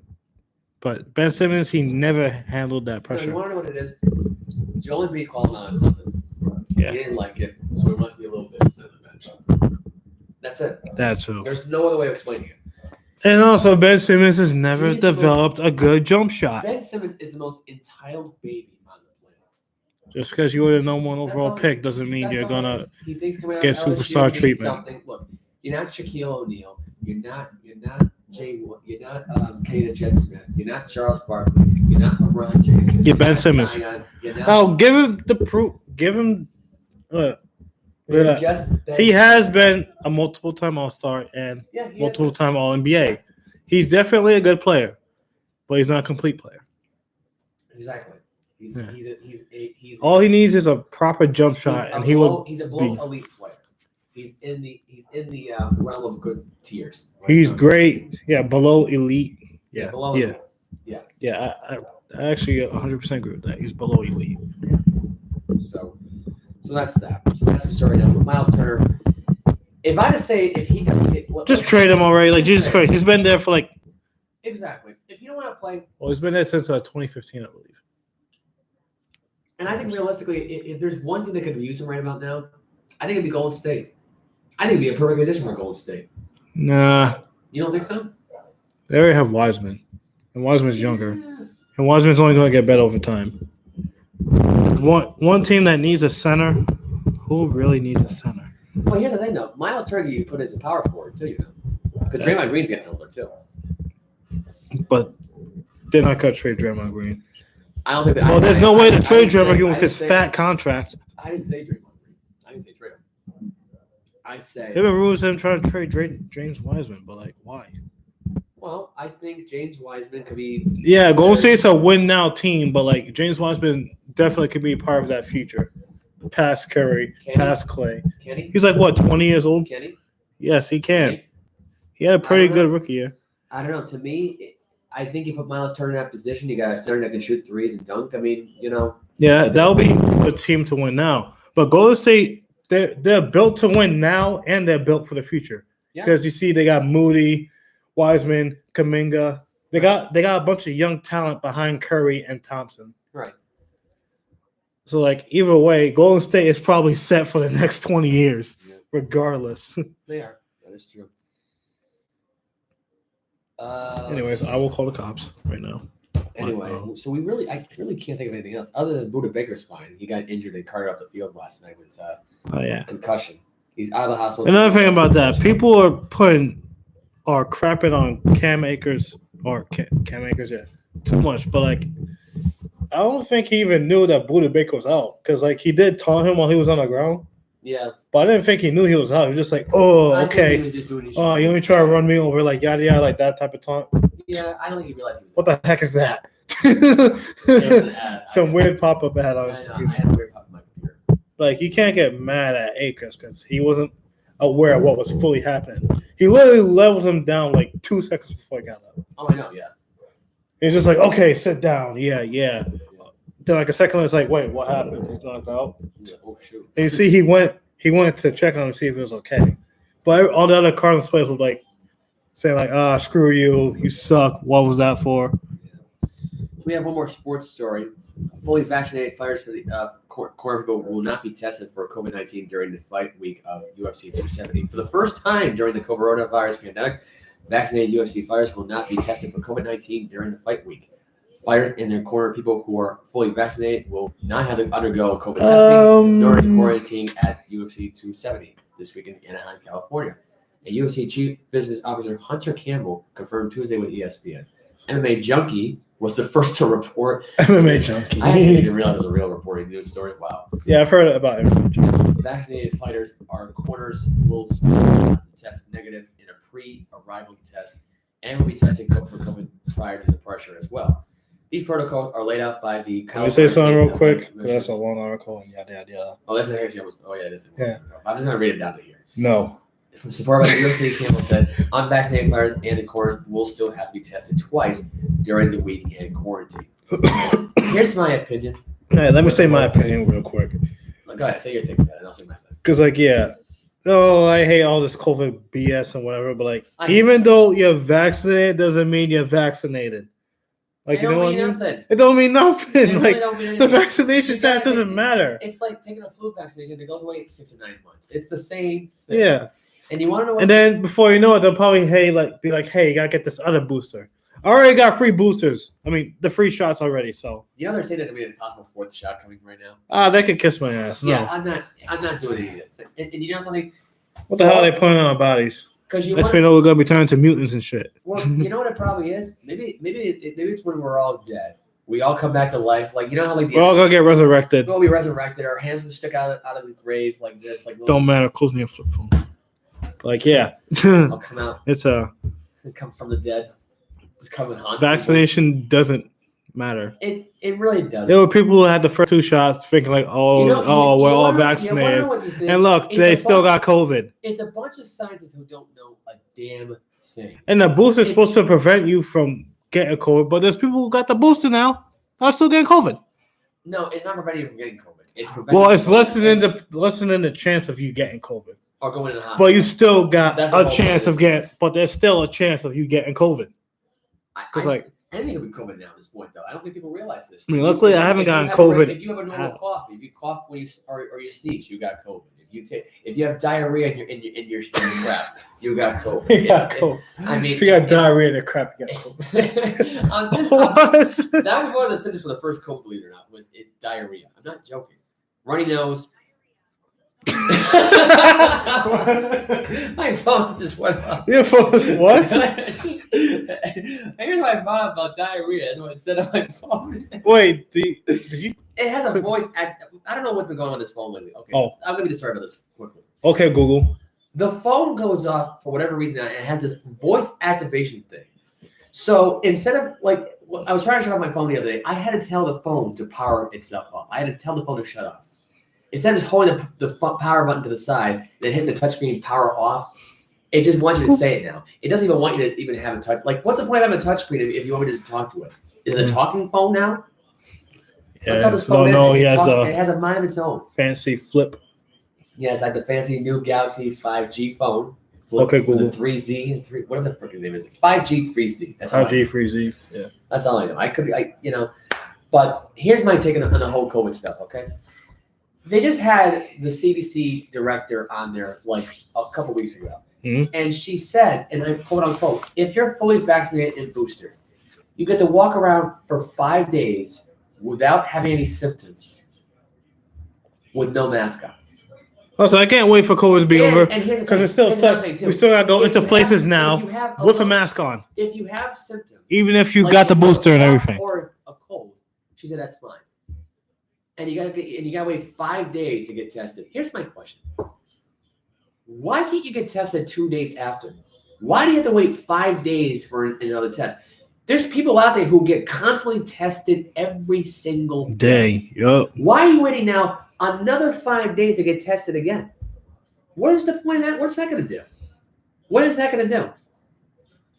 All this is the CDC and these scientists who want to strike back for all the mockery they went through in 2010 when they were supposed to have another pandemic, the swine flu pandemic, which guess what? Which all that was they were that ended pretty quick. It ended pretty quick. It was a short thing in Africa and Haiti, which Haiti only had it for about a month and a half. Africa had it for about 3 or 4 months, and we only had it for about 5 months. Like 5 months, yeah. That's it. And you want to know what it was? It was 5 months from the year before. 5 months from the year before. The swine flu epidemic was in the United States in 2009. And I would never forget that because it was the weirdest freaking thing. People were freaking out. I was living in Narragansett, and there's people freaking out about it in Rite Aid. Yes, Rite Aid. People worry about their flu shots in the summertime. I think to myself, you're worried about us in the summertime to get flu shots? First of all, it ain't flu season, so I don't know what the hell you're concerned about, why you're whining about it. There were people who were actually afraid of this crap.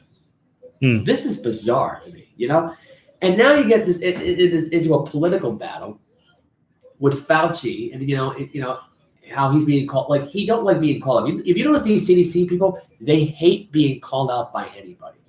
It's like just take a little bit of criticism. There's nothing wrong with being wrong. And these morons act like they're always got to be right, and they never are. Grow up. If you don't know anything about COVID, just say it. Just say it's a mystery. It's a mystery thing. I don't know how long we're going to wear the mask for. If you don't want to wear the mask, you don't have to. There's no reason for a mask mandate in this state. There's no reason for a mask mandate in any state, really. They don't freaking help. Unless you're an N95 mask wearer and you're wearing a big, giant hazmat suit. And that's another thing that's been pissing me off so much. The whole mask mandate crap. That's the thing. These the masks don't help. They've never helped. They never helped once. And the funny thing of it is, when they start this mask mandate again, they had 3,000 more cases later on from the day after they started the mask mandate. At this point, it was just be okay, just go out and mask your own. 3,500 cases one day to 7,000 cases. I read this on my phone, and I couldn't believe it. And I'm thinking to myself, so what happened? The person couldn't breathe when wearing a mask. He was coughing unstoppably. He might as well be choking on the mask, and he was, because the freaking mask at one point went back down his throat. They had to take the mask away from the guy's throat, and his coughing fit came to a stop. Did he really have COVID? No, he just had a coughing fit. Because you put a freaking mask on the guy, especially one of those hospital ones that don't do anything for you, and the fabric on it gets in your throat, and those little white things come off of it, and they go right down your throat. What do you think happens? it hits the uvula, and you start choking to death. Hmm. So what the hell is that going to do? Anyway, it's frustrating. It really is frustrating just reading this crap over and over and over again. Having to live through this crap. This mask mandate is a joke. Needs to end. This COVID stuff is getting ridiculous now. The CDC doesn't even know what the hell they're even talking about. They don't even know why they're even on TV half the time with the Senate on there. They were on there like a couple of weeks ago. Mm-hmm. I was going to get into the you want to get into the we might as well get into it. We might as well get. I'm actually going to pull out the Fauci. Nah. I'm going to pull it up. It's not. I'm actually going to pull it up. Call the cops. I'm going to pull it up right now. Don't worry about it. I'll pull it up right here because I have the information. I have the power. I have this info right over here. What are you doing on your phone? What? You done? I'm not done. Yes. Finally, my work set up my direct deposit. What happened? I said my work finally set up my direct deposit. So now I don't have to take a bus all the way. Besides, I still take the bus. It sucks. Yeah. Can't wait to get a car. So got to take the bus all the way to TF Green. Yeah. To get my money. So here is the I guess one of the senators from Kentucky was trying to find out Anthony Fauci's financial info, but we did. Here's the story now. Senator Roger Marshall, a Republican from Kansas, pressed Anthony Fauci to reveal his financials in the congressional hearing Tuesday, saying that his staff couldn't find any public financial disclosure from the nation's most famous pandemic official, but we did. As part of many jobs as an investigation reporter at the Center for Public Integrity in 2020, I requested Fauci's most recent disclosure at the time. It covers calendar year of 2019, and you can see it here. See it right here. So here it is. I'm clicking here. Wow, that's a big one. Here we go. So this is the information here. Wow, there's a lot of information on this phone. All right, yeah. COVID sucks. Yeah, this is my point. The guy makes a lot of money. Okay, give me some, heck. He has gained, according to this right now, let's see here. God, this is a lot of investment stuff. Let me just put it this way. Dr. Fauci's a rich man. Mm-hmm. A rich man who doesn't, respect, like, he's a hypocrite in the whole thing. Lies about everything. And he has so much money in the bank right now that he's jackloaded. Let's just put this in perspective. He has several thousands of dollars right now in his account right now. With the whole COVID stuff right now that he's reporting right now, he makes a lot of it. He makes equivalent to what the hospitals make every day. Mm. The guy is not right though. Mm. Why are we continuing to listen to this imbecile? Mm. You want to know why? Because all of us are simps. But you want to know something? I'm not a simp. He's not a simp. Actually, you are a simp. But for different reasons. For different reasons. When it comes to this is by far the stupidest league of sciences I've ever seen in my entire life. $855 million was put in to get more COVID testing. What happened to all these at-home testings? What happened to all these ideas about having free home testing things? Why do I got to go out to CVS pharmacy and spend $10 on a COVID test? Why am I doing it? What happened to all these at-home nurse programs you were planning on having to have happen? And supposedly, I know I had another pop-up mic here. I'm sorry. Why do I have these pop-up mics going? Back to the COVID testing. So why does this country right now, all in general, all in total, have $100 billion in COVID testings that nobody sees? We don't get at-home testing. We don't got like the ones in the stores. We don't got it. We got to make it a point just to even make a freaking test. Why are we even still taking tests? Here's my question. Why are we still testing ourselves? Do you test your stuff now? No. Since you've been fully boosted? Thank you. I had to do it, which was stupid. But I've never gotten COVID, surprisingly. I know. I'm surprised. It's a miracle for you. Mm-hmm. I may have had it twice. But anyway, I survived, so don't worry. I'm still alive. I didn't come out from the dead. Don't worry about it. I didn't die of COVID and come back to life. Actually, he is a zombie. So I may look like a zombie right now. Like my eyes look like they're droopy right now. no, he's a zombie. I am a zombie, Mike. Okay, Yes. that's cool. So anyway, my point about COVID, it sucks. It needs to go. We're basically, I think we're like a lesser version of China. If we had to go by being dictated by scientists how to live our freaking lives, the government telling us how to live our freaking lives, go screw off. Fauci, go to Switzerland, go to Poland, go to Russia. If you want to live there, live there. Just get the hell out of this country. If you don't like being a scientist here anymore, if you don't like being ridiculed by the U.S. government, get out. Nobody wants you here anymore, man. We are sick of listening to your crap. Your crap about these COVID testing things, and he's getting half the bargain. He's getting half those millions and millions of dollars right now in his back pocket for all these supposed COVID testings. Mm-hmm. It's complete nonsense. Complete, absolute nonsense. Anyway, I'm done with COVID talk. I'm done hearing about it. I'm done hearing about these basketball games being postponed of it. I'm done hearing about these college athletes being postponed about it. Mm-hmm. I'm done about the CDC wanting schools canceling their school concerts and their bands and this and activities for next fall in 2022. Like, really? We got to go this for another year of it now, probably? Not the concert. Oh, God. No. God, enough. No. Enough. Anyway, so It's been almost 3 years of this crap. 3 years. Too long. It's too long for this. Life sucks now. Exactly. It's terrible. You know, I mean, like, honestly, yeah, people can still go out and do that, but it's just the fact that we still got to wear a mask most places. And here's the thing that really gets me. You hear about these hospitalizations. I mean, I'm supposed to wear a mask when I go to the gym, but I don't wear it. Most of the people I see in the gym don't wear that mask. So I think the mask mandate doesn't mean crap. the mask mandate doesn't mean. I think they just want to control people. they act like they act like they don't control the public enough when it comes to their laws. So they want to control when it comes to science. The Pelicans, what?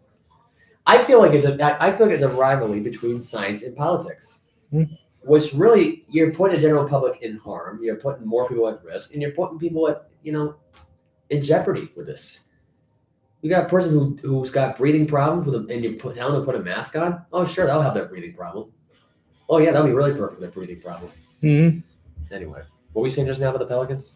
I don't know. I thought you said Pelicans. No, but anyway. Anyways, I quit.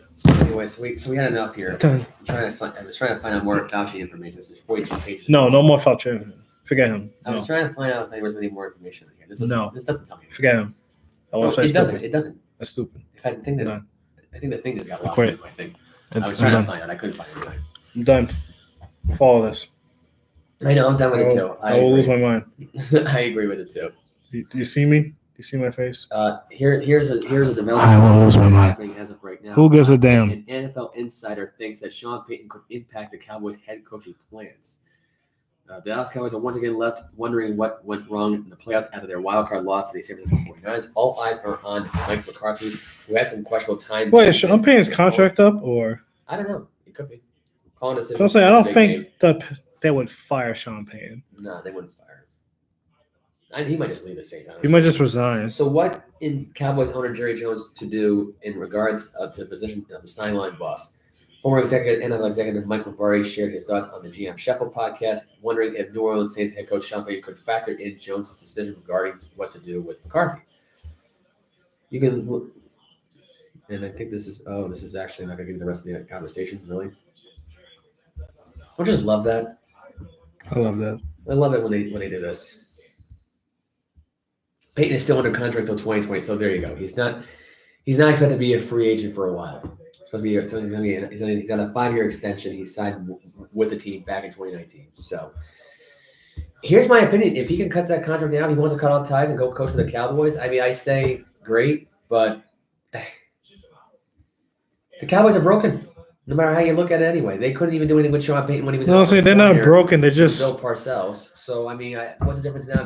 It's not that the Cowboys are broken. They're broken. It's that when it comes to playoff time, they're broken. Yeah, they're broken. But overall, as a team, they're not broken. Oh, they're broken. They're broken overall as a team. I mean, this didn't prove it right here with the fans throwing debris during the game and the quarterback saying, "Yeah, I'm okay with the referee getting hit with debris. That's fine." Like, you're You're a moron, Dak. You're the one that cost yourself the game, not the referee. You are.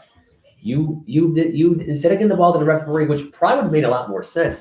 And if you think about it, I've seen referees do this before. The referees get the ball, they put it at the marker that you're at, and the offensive lineman get it back behind you. You get behind the fly and you spike the ball, and that's it. Or if you want to do a Dan Marino fake spike the ball, like Wait, what was it? Third or fourth down when he ran? it was second down and 1. Second down and 1. Oh, yeah. Now I don't know what Dak was trying to do there. Like if he knew it was second down and 1, like he didn't have to run for 25 yards. I mean, that to me was just That was the stupidest. That was the stupidest play in the playoffs by far. I don't know what this idiot was thinking. And that's that. And the thing is, it didn't even look like he was trying to run to the sideline. He was just running it in the middle. Exactly. That's it. I think was he trying to go for a touchdown? I wonder. There was no way he would have went man touchdown. Anyway, that was a dumb finish. Dumb conclusion here. And if Sean Payton wants to coach the team, if he wants to fix the team, great. If he thinks he can win a Super Bowl with another team, by all means, He probably can. he probably could do it. It just has to be the right situation. Exactly. And I don't think the Cowboys are in the right situation right now to take on Sean Payton.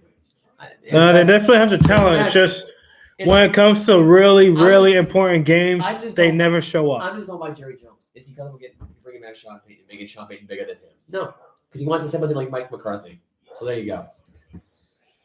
So we are signing off. This is a long show today. Yeah, almost 2 hours. I think this might be our longest one. Probably the longest one we ever done together. Let's put it that way. Quiet, dog. So you can follow us on Instagram, Facebook, Snapchat, Chat, all that. all of that stuff. You Very know this stuff. Please Mhm. subscribe.